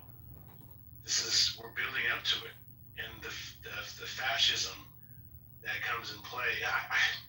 It's hard for me to not see a fascist country that hasn't created war. In fact, it seems like the countries that were down, were depressed for whatever reason, they rose out of that through fascism. and a fascist war. And there's too many things that are lining up based on historical context. I'm just saying, on a macro level, that's what I'm saying. So it seems like we're going right there, and all we needed was that psychopath, megalomaniac type person to sit on the throne of that country's version of fascism. And we're here now, and we have our person who just looks like he's sitting on the throne of fascism. So on American fascism. So I don't know. I do think it will run its course. I do think that we will make it through. I just don't know what America's gonna be once we've run through this course. And as we're going through it, it is hurting like a motherfucker right now. And there's a lot of blood already as far as I'm concerned. So. Now you understand the campaign for Make America Great Again. By the time this fucker's done with it, we are going to have to make America great again. We're going to have to do a lot to move the needle right back to zero. But thank God for automation and everything else, because we will be. ChatGPT has given me enough hope, which will inspire the bright minds of this country, of the next generation. It's like we have nothing but solutions, and it is that much more insulting when some pedophile comes and tries to label us as a problem. I don't think that's gonna stop him. I mean, we can talk all day on this pedophile thing. That's not gonna stop him. It's going to unify. It's going to unite this country like you've never seen. You think Me Too movement was a fucking movement? Watch what happens when everybody sees what it is. Okay, until somebody sets off a bomb in the middle of Times Square. You know what I'm saying? Like, that's what I'm saying. Like there's so many different things that are so hotbed right now, where if anything goes off, it'll negate this pedophile shit in the heart. Hold on, Dan. Well, let's run it back. 9/11, right? Was Bush ever accused of fuck shit with kids? Hell no. That's the whole reason why we went to war. Let's be fucking real. If he was really wrapped up in that shit, he was just a doof. He was related to Will Ferrell. He was the president you wanted to have a beer with, right? They literally, when the planes hit, right, and where was he? In a kid's classroom, right? Okay, look, I want to say something. Let me just walk through all the way. I'm almost done. I'm gonna land right here. They had a sister. They were hiding behind a sister who was a teacher, reading to children like 9/11 was a lullaby, right? Just like Elle said earlier. I couldn't even fathom that or wrap my head around that, like a demolition airplane, whatever, whether you believe the setup or not. I just can't even fathom, 2 747s going into the Twin Towers. Neither can kids. So they started before the planes even hit. All right, kids, we're going to read this story right now. What does this word say? Plane. What does this word say? Steel. Okay, faster. Must. Hit. I'm not making this up, but hindsight is 2020. And if we're not going to be, genuine, if we're not going to be transparent here, you're right. We are headed towards repeating insanity. But it's not. You know what I'm saying? That's all I gotta say.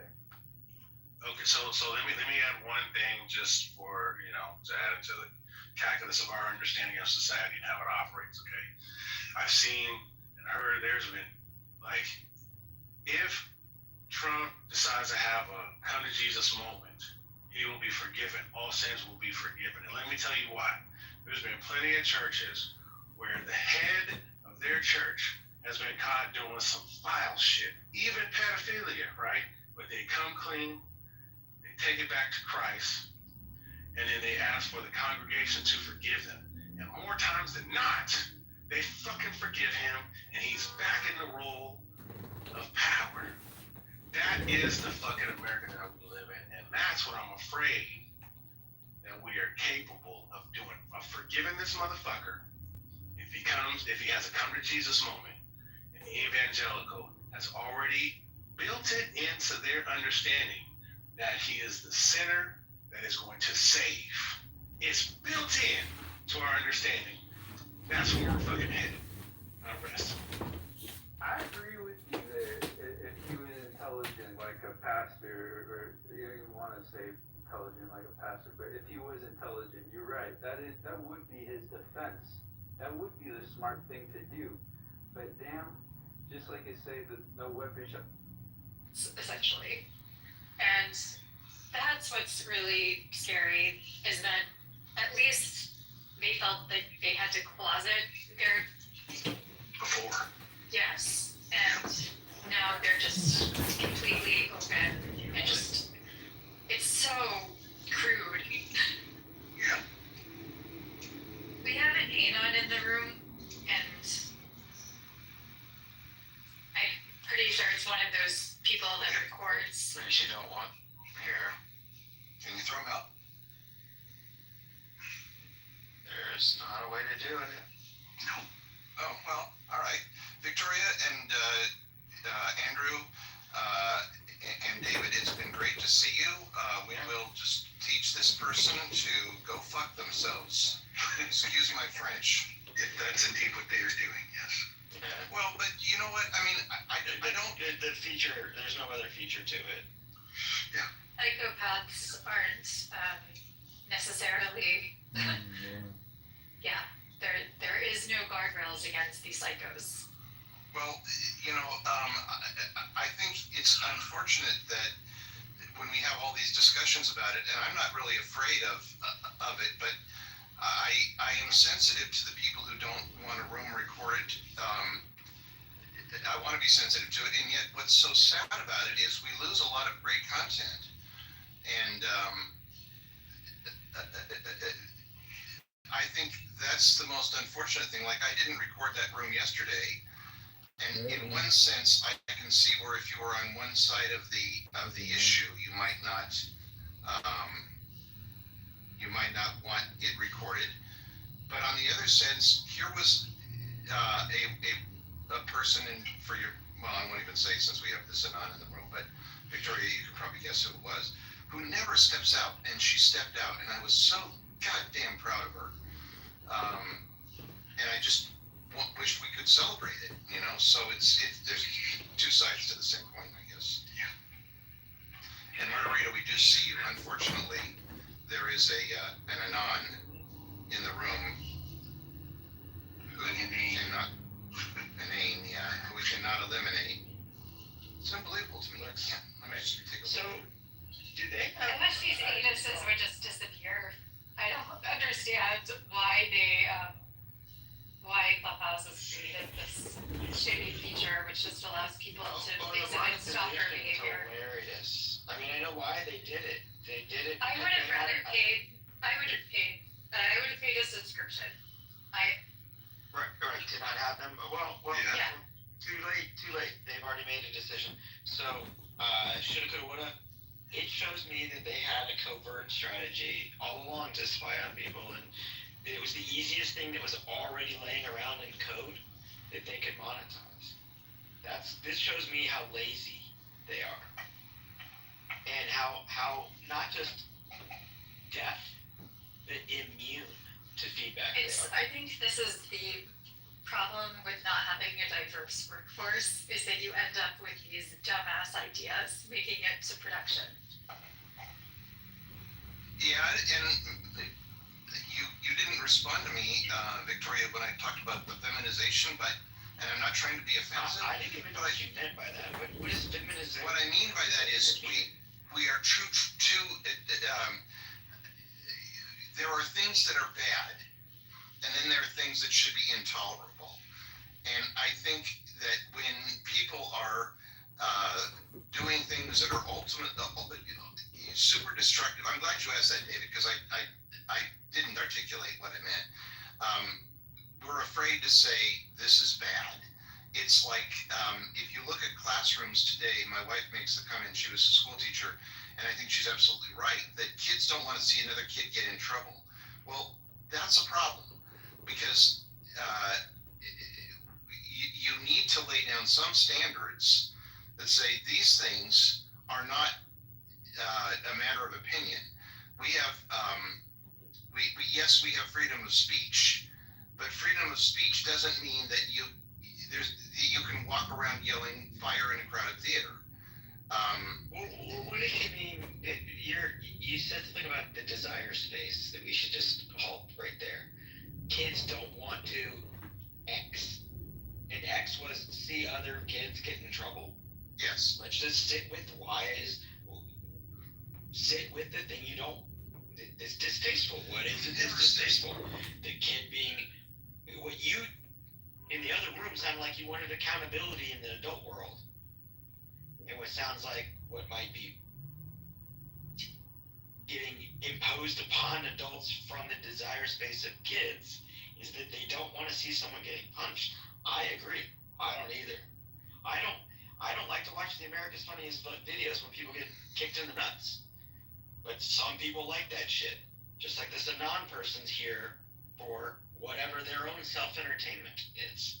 You can't choose the pleasure or displeasure of others. You can only choose your reaction to it. So sit with what is it that the kid's getting in trouble for? And do you want to grant that the kid shouldn't be in trouble for anything? Or that the punishments might be too severe? Or the way that it was handled? But I think granting the premise is where you feminized what just happened. And I'm just joking about feminization, because I think that that's a derogatory, that why are you associating gender to anything?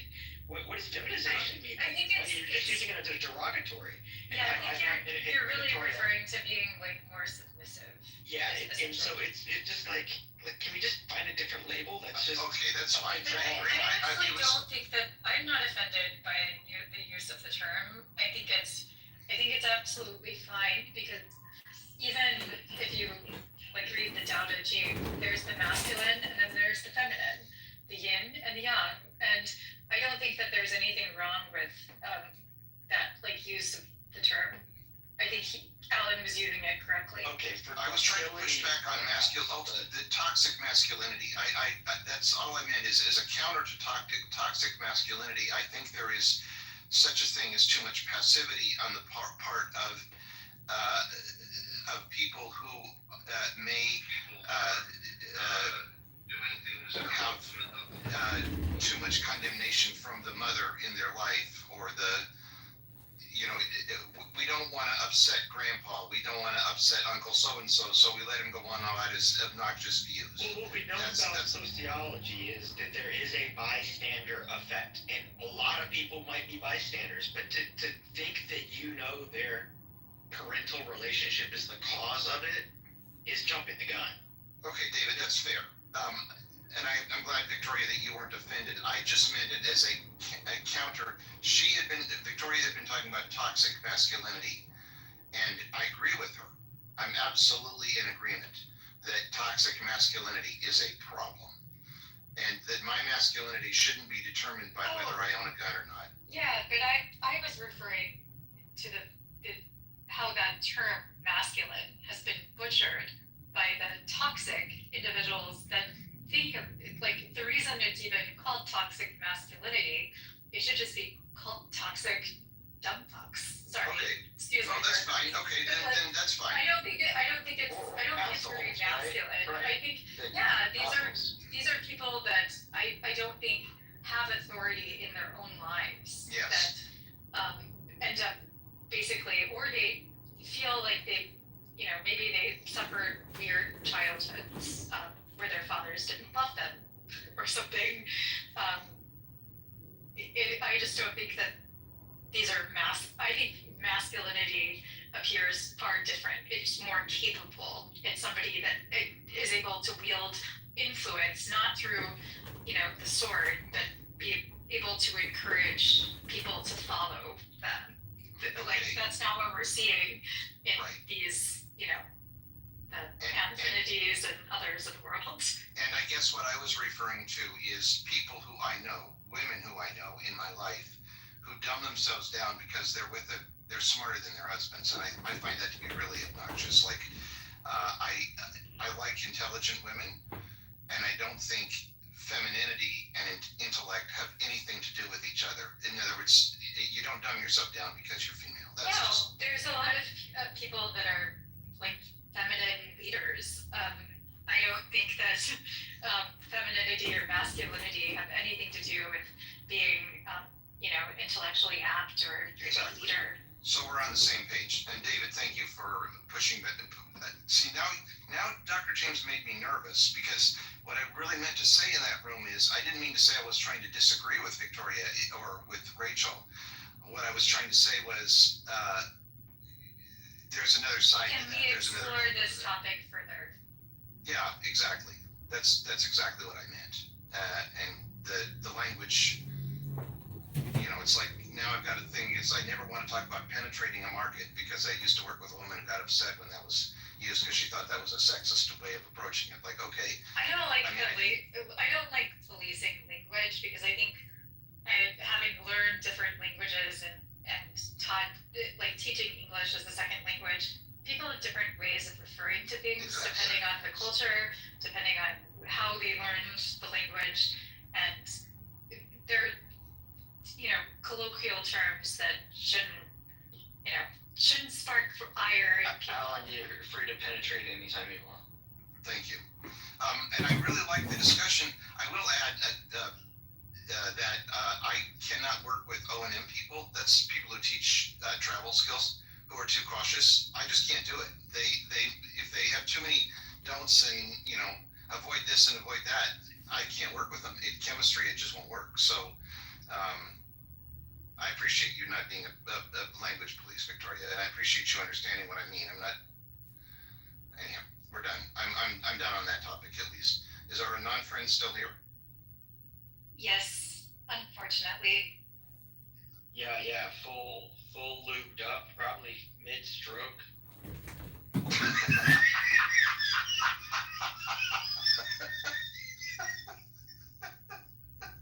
Oh, jeez. Is that a penetrating illusion? That was a penetrating illusion. I love that. That was really something. Wow. Okay, now. God, that's too good. Oh, man. I missed my calling, I guess. Damn engineering school. Yeah, comedian, It's all about entropy and enthalpy and efficiency. Yeah, but I like synergy more than entropy. No, I was talking all mechanical engineering, both quantities are esoteric for most discussions. By the way, before we go, I've got to bring Brian up for a reason.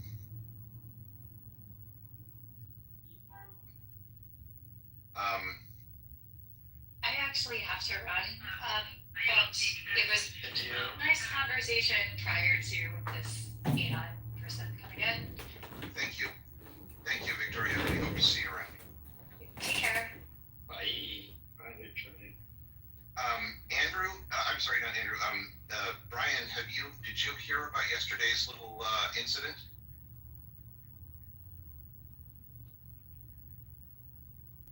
And we will not mention the person who is involved because there isn't a non here. Yeah, just say the capsizing.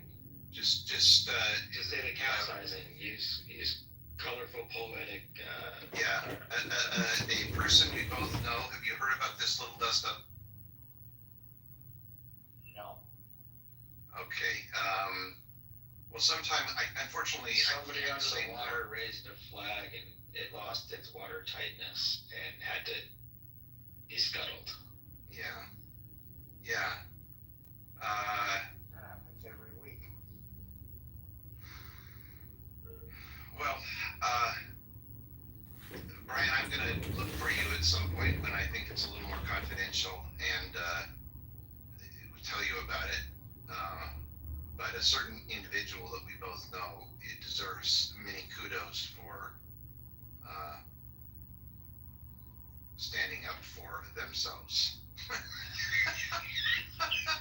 If that's not big enough, I don't know what is. That's plenty big. You're right. You guys can take it up. What were they arguing about?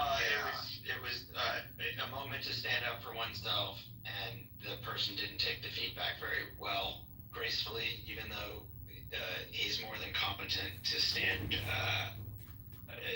for scrutiny. Let's put it that way. Die. No, anyway, he didn't. He dove before battening down the hatchets. Yeah, that's for sure. Okay, Andrew, send me the person's name so I can knock him out by this. No, it's not. I don't know if he's even on your list. I'm gonna close the room, you guys, because of this Anon character. But thank you. It's been a good chat. May they not be penetrating anymore. Later. Later. Au revoir.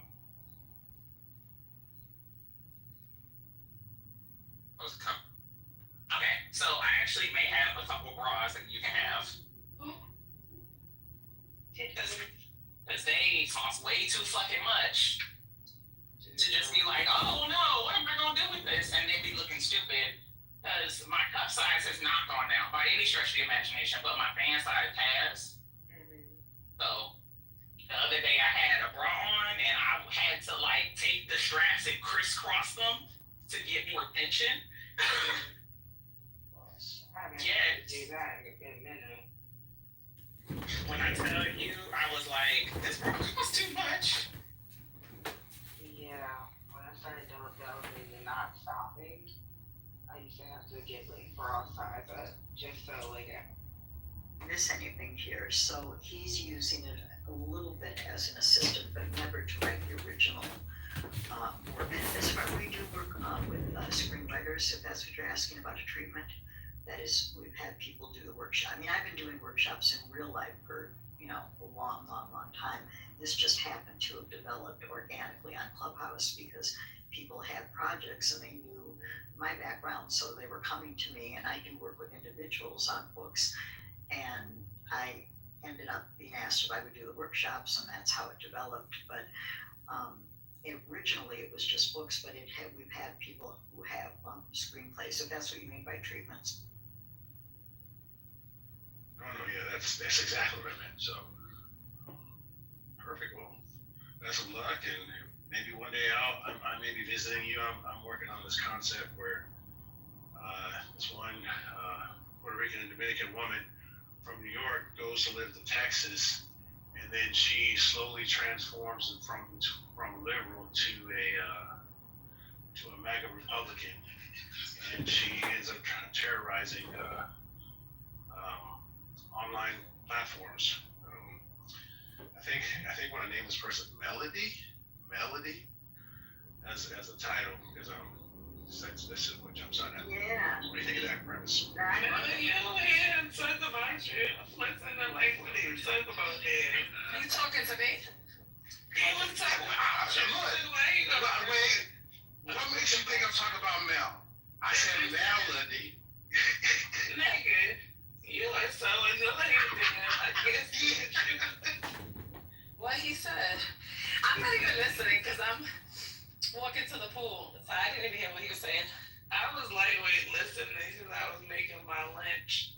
Yeah. And I hear him describing this book that he gonna write, and I'm like, what if a person that moved from New York, a woman that moved from New York to Texas, and she slowly becoming the MAGA supporter, like, what did you talk about? Oh my God, you're so funny. And you thought he was talking about you.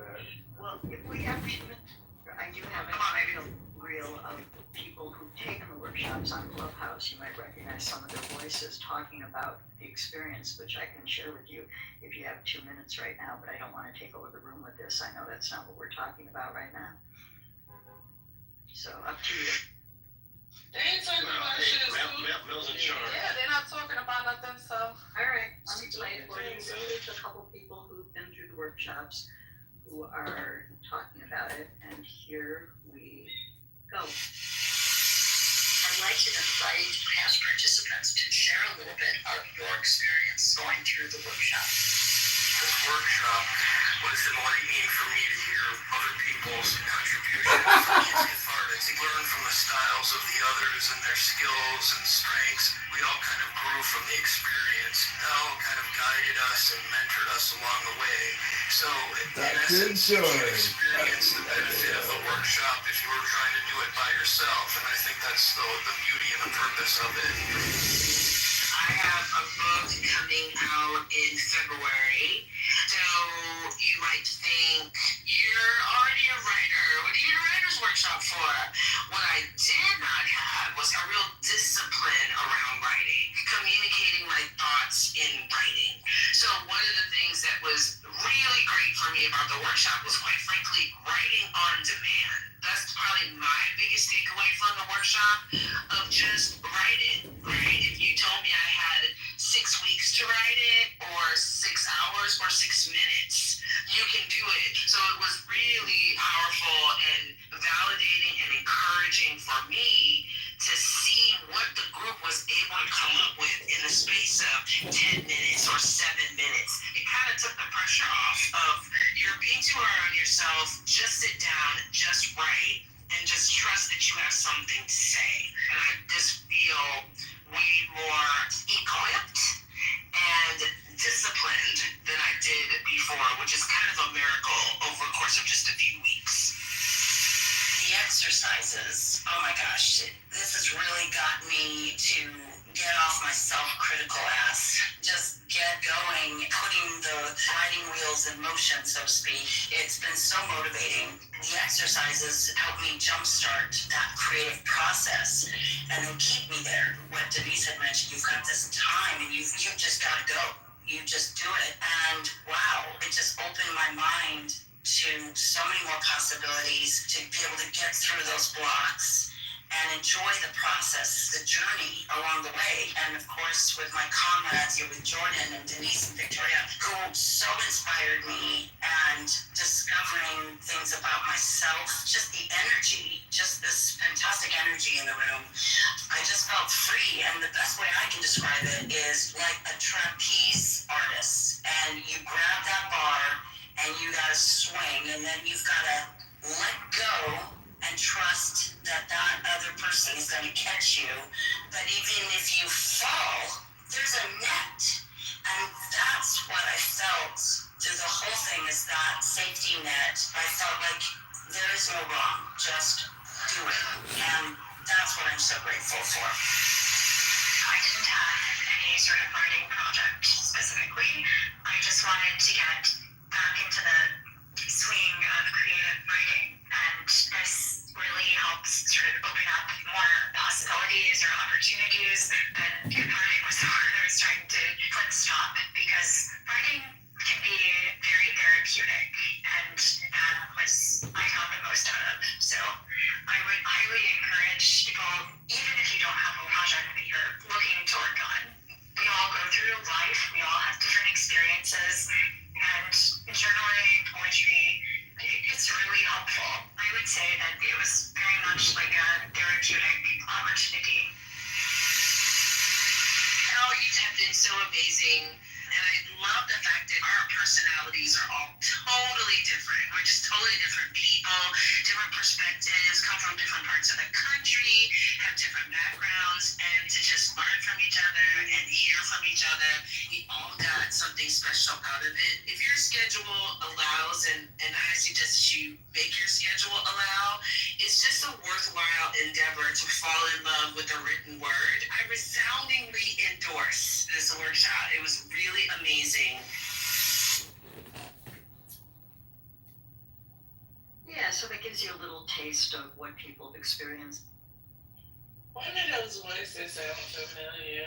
I just can't put it in. Probably, it might have been Denise Hamilton, who you may know. Denise wrote a book that came out last year called Indivisible. The other people were Odile Curcio, I don't know if you know Odile, Dr. Jordan, and Victoria, who's been in and out of this room. I know there's been some engagement with Victoria. That's cool though. Yeah, thanks. It was like I said, it was totally an experiment, because people kept coming to me saying, oh, I have this project, but they weren't in a position to be able to hire me to work with them. And then finally somebody said, well, would you do your workshops? And I thought, well, I've never done anything online that way. I mean, I do like writing retreats, all over the country and things like that. But it turned out to be really a great platform to do it on. It's totally different than being in a normal clubhouse room. I mean, we don't multitask. We don't ever record anything. I have no recordings of the workshops because it's very intimate. People get very emotional. They're writing about very personal stuff. So it's really a safe place. But this is, we're on our fifth one right now. And I was trying to decide whether to keep doing them because I'm working on my last book and have other projects, but decided that as I'm watching these people grow and seeing work getting done, it's just too good not to. So I've actually approached Clubhouse and asked them if they would consider sponsoring one person each session, just because not everybody can come up with the money to do the workshops. They're not tremendously expensive, but they aren't free either. And I want to see as many people be able to have this experience as possible. So it's really an honor and a pleasure to get to midwife other people's work. So yeah, thanks for letting me share it. You give me 6 more months on this app, trust me, I got 4 stories already. Just every character, every person that comes on this app, I mean, y'all are characters. I mean, I know I'm a character too, but y'all are real characters. There's a movie, there's a movie called Clubhouse for sure. Oh yeah, I believe it, because I mean, like, I know people don't use their real names, and sometimes people tell their stories, and sometimes the stories are truthful or exaggerated, but just the conversations, man, like, it's just amazing, and I'd love to mix a couple of these people together and make a story. That would be fun. Trent would definitely have to be in there because he's definitely a character. He'd probably be the antagonist. But Brooklyn, you'll probably be the hero, maybe. Who's gonna play Trent, Dan? Cigarette out your mouth. Well, and I want to. Say what? Who are you gonna cast to play Trent? No, I wouldn't say it would be his like persona, right? That's what I would look at his persona and figure out like how can I like take his logic and reasoning and his being, and kind of mix it up with somebody else, because I can't do him just directly. I have to mix it up with somebody else, right? And then create a story where he's just living a MAGA world, and then he comes in contact with somebody like a mixed character of like Lisa, Patty, and Brooklyn, right? If I can put all those 3 characters together, that'd be a wild character. And if you have those people together, maybe you and Trent mixed together with Royal, fireworks. I wouldn't call it a bestseller. It would be definitely entertaining, for sure. I was just playing devil's advocate, seeing if you had someone in mind, like to play Trent.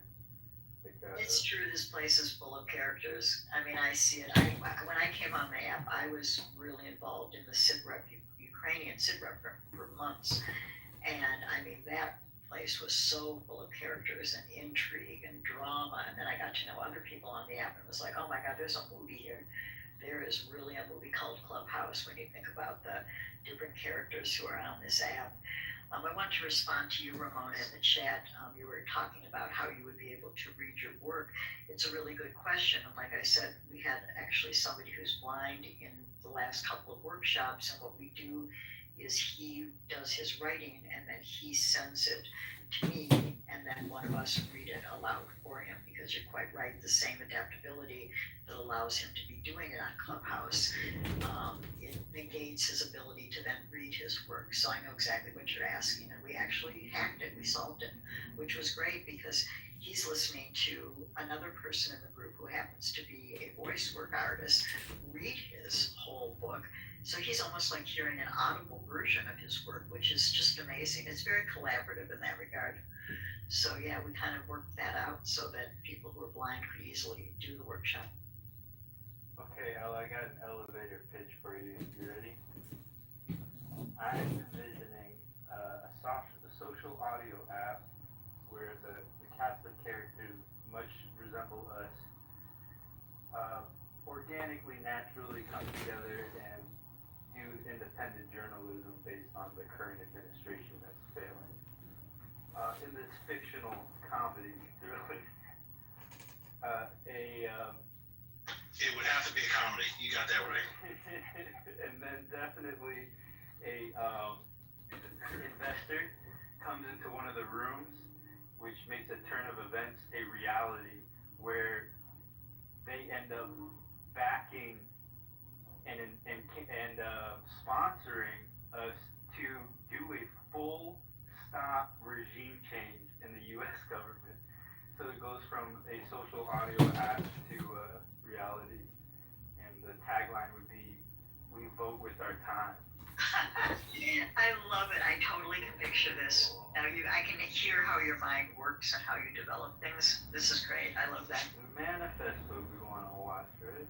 100%. You have to be there to get there. I love it. I love it. Shout out to you. I wish you nothing but success with the workshop. Sounds like it doesn't need much more promoting. Sounds like it's running on its own. That's awesome. Well, it is, and the thing is, I only allow 4 people per workshop because I just can't give people the amount of attention that they need and the quality of attention with any more than 4 people in a 2-hour workshop. So that limits my ability to only be able to do that. So I will be, like I said, opening registration for September, probably this next week. But I can always do 2 workshops at a time, but my plate is starting to fill up. I'm also still recovering from lung cancer. Oh, I was diagnosed a little over a year ago and went through treatment, and actually this coming Monday is my 1-year follow-up. So prayers from everybody if you got them. And Clubhouse was amazing. I mean, I had this realization that, I'm used to just sort of pushing through things. I've been doing it my whole life. And when I first got sick, I was like, all right, I'm just going to have to work more. I'm going to have to just do more.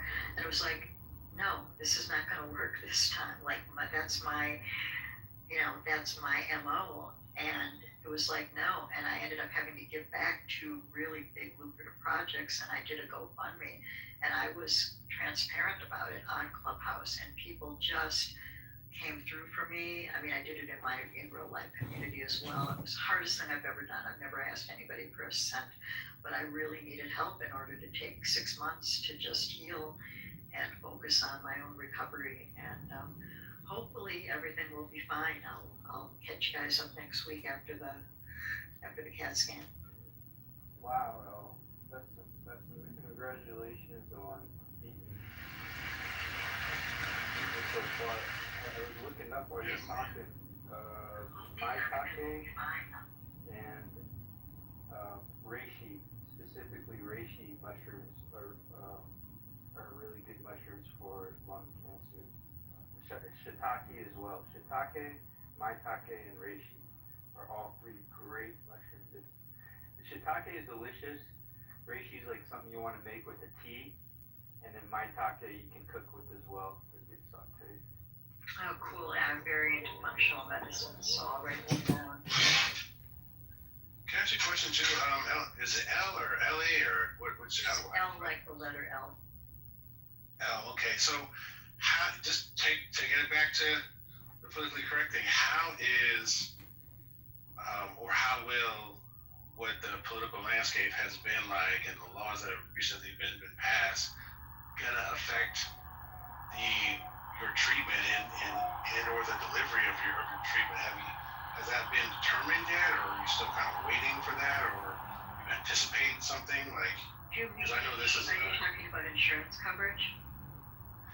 Yeah, just all that stuff. And like, how is that going to impact it? Is it going to impact it within the lifetime of your treatment, or is it something that is kind of outside of that? Yeah. That time frame. Well, hopefully I don't need any more treatment, but I'm actually 71 years old.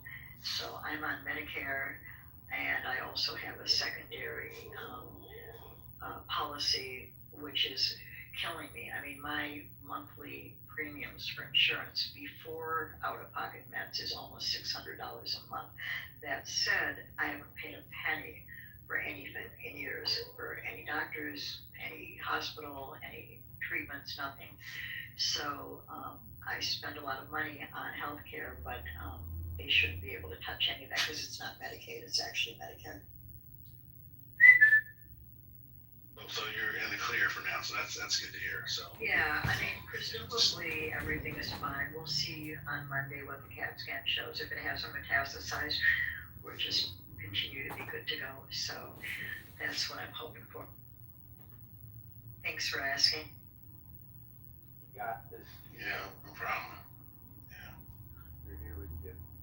Thank you, you guys. Crystal through.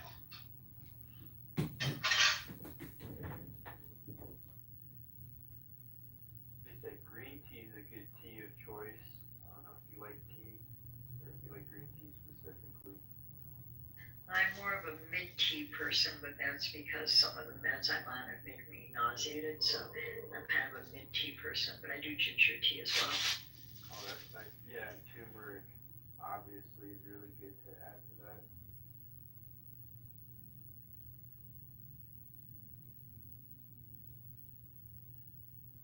Yeah, I have 2 aunts that beat breast cancer, and yeah, it's so sad seeing women younger and younger, facing cancer. Um, it really is, let food be thy medicine, as they say. I think Joe Salatin said that. Let food be thy medicine, and medicine be thy food. Absolutely. Actually, one of the things that happened this week in my world that was very sad was that, I don't know if you guys have ever heard of Andrea Gibson. Andrea Gibson is the poet laureate of Colorado. Absolutely amazing human being. And they died of ovarian cancer. And she was just unbelievable. In fact, if you really want to hear something that's going to blow your mind, I was playing one of her spoken word pieces for you. It's called Yes. And it actually relates to this room. If you'd let me share this, I would be grateful because we've been talking about stuff that is so hard and painful and we struggle with it every day. I'd love to share this with you because this is so beautiful. Let me see if I can grab it. This is Andrea Gibson. She passed away on Monday. She's all over the internet. If you do Substack or Instagram or TikTok, you're going to see her.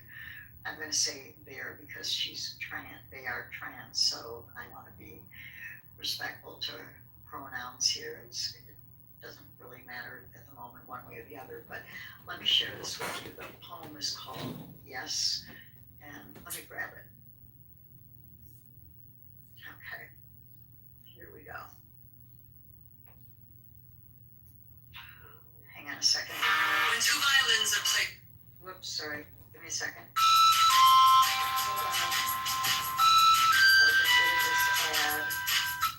All right, here we go. When 2 violins are placed in a room, if a chord on one violin is struck, the other violin will sound that same note. If this is your definition of hope, this is for you. For the ones who know how powerful we are, who know we can sound the music and the people around us simply by playing our own strings.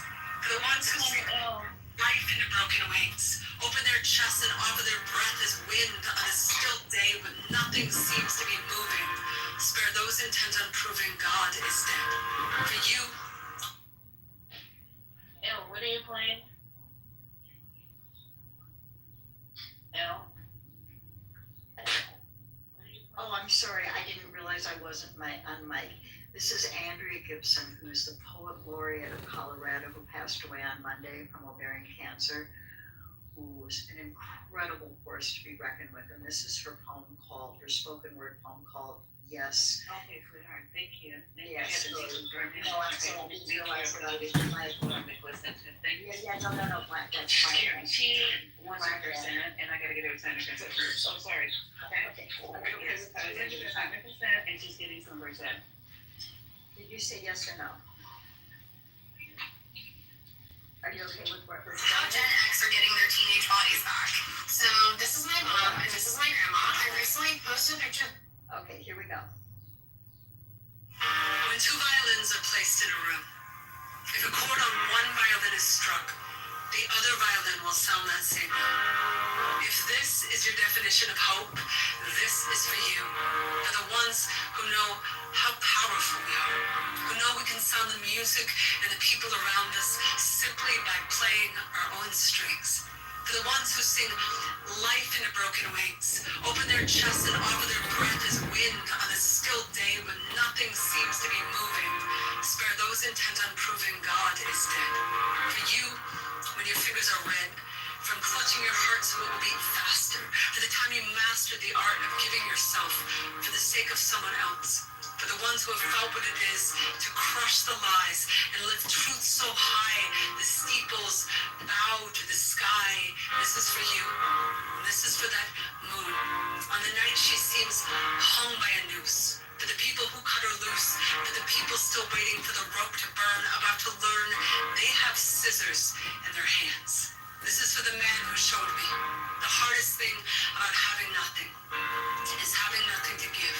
Who said the only reason to live is to give ourselves away.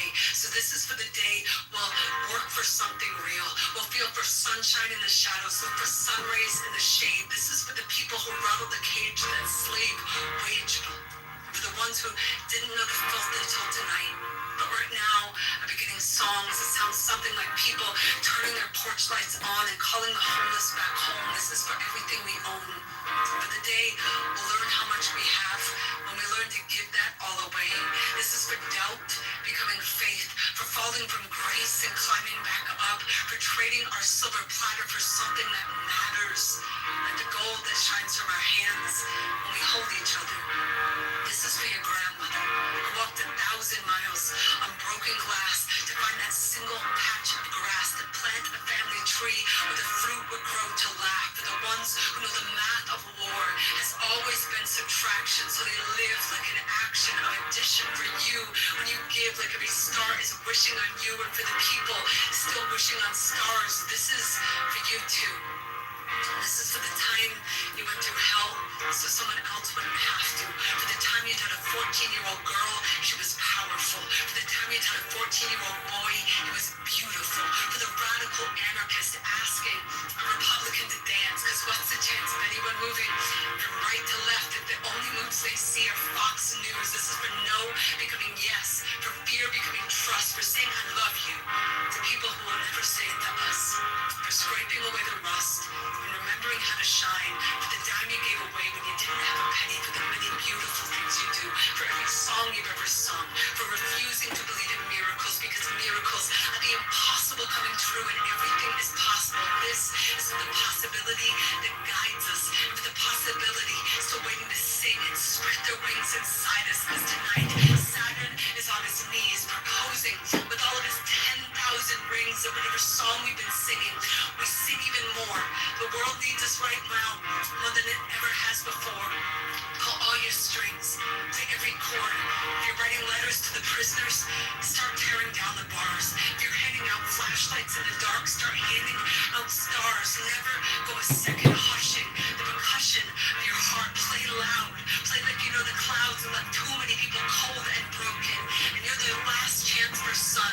Play like there's no time for hoping brighter days will come. Play like the apocalypse is only 4, 3, 2, but you have a drum in your chest that could save us. You have a song like a breath that could raise us like a sunrise into a dark sky that cries to be blue. Play like you know we won't survive if you don't, but we will if you do. Play like Saturn is on his knees, proposing with all of his 10,000 rings that we give every single breath. Y'all, this is for saying yes. That's Andrea Gibson. May she rest in peace. Very beautiful. Thank you for that. Beautiful way to start the day. Well, we get so buried in despair that, this was a very, very bright light who affected so many millions of people. And I'm just, in the Jewish tradition of mourning for a year, I'm going to be playing this every day for this year.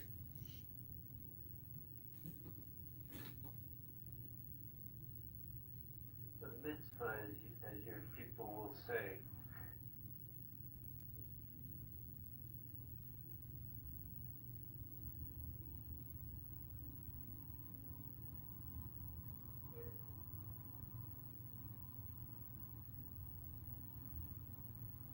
So back to you, Patty.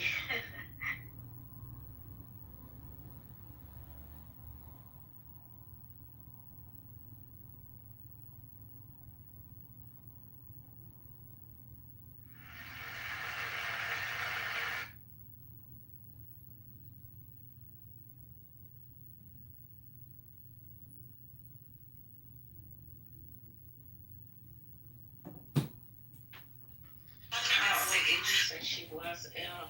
I'm sorry, missed that. You know what? I don't know, but I'm gonna guess maybe like around 48. But let me check. I don't know. I know she was diagnosed 2 years ago. This was recorded right after she was diagnosed. You can see watching. I keep saying she, and I need to stop doing that. I need to say they because Andrea is trans. I don't know how old. You can see that they're struggling a little bit for breath in this, but I mean they're so. If you check out something called button poetry, that's where some of the best spoken word is. Let me check and see how old they're. Yeah, I didn't need to know exact, but the point was she was young. Very young.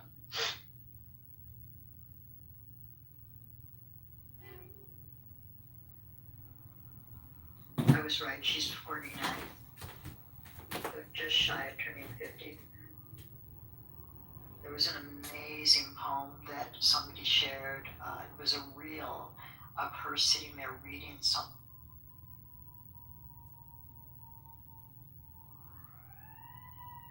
Thanks, Pat.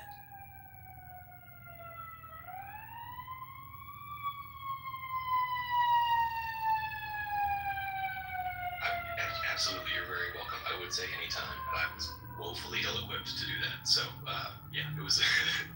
Thanks. You have a great voice. I almost thought you were a computer. I don't get it. So what does it all mean? Stupid ass thing, like, ooh, we're gonna put some power. Y'all don't have no fucking power. Most of y'all ain't even your own boss. You working for a white man. Okay? So when y'all talk about these things about wielding power, I think the reason why y'all are so obsessed with having power over your woman is because you don't have any power anywhere else in your life. So you are obsessed with having power over your woman. You begging a woman, you begging a woman to let her that's crazy.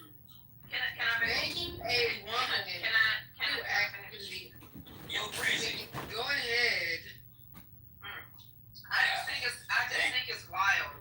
She just that people that have no, you What? don't have no power in She's your real deluded, life. man. So you're obsessed with coming home and trying to dominate over somebody else.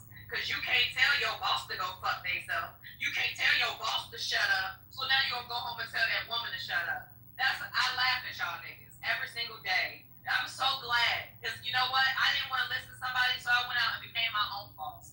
You should do it too. Instead of crying in the car thinking you're gonna wield some type of power over somebody that you don't have. Hey, can I say something real quick? No, cause I'm next. So, how the fuck you just get in here and talk about you next? This is cute. Nah, go ahead, bro. You do this for me. Just take me away and the other brother away. You gotta wait. Yeah, let me get a cue there. You look cute. Laugh it up here. Man, mute the fuck up, man. It's possible to put up like when they responds, there's other people joining the conversation. I don't want to say y'all names. You know what I'm saying?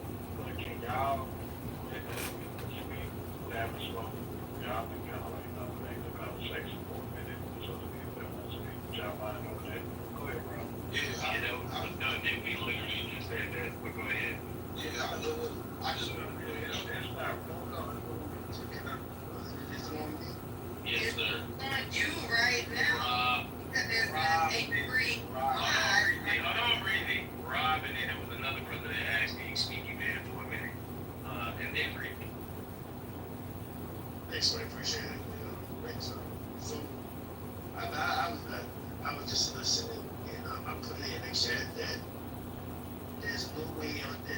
I've been married before, and I'm seeing somebody right now, I'm very serious.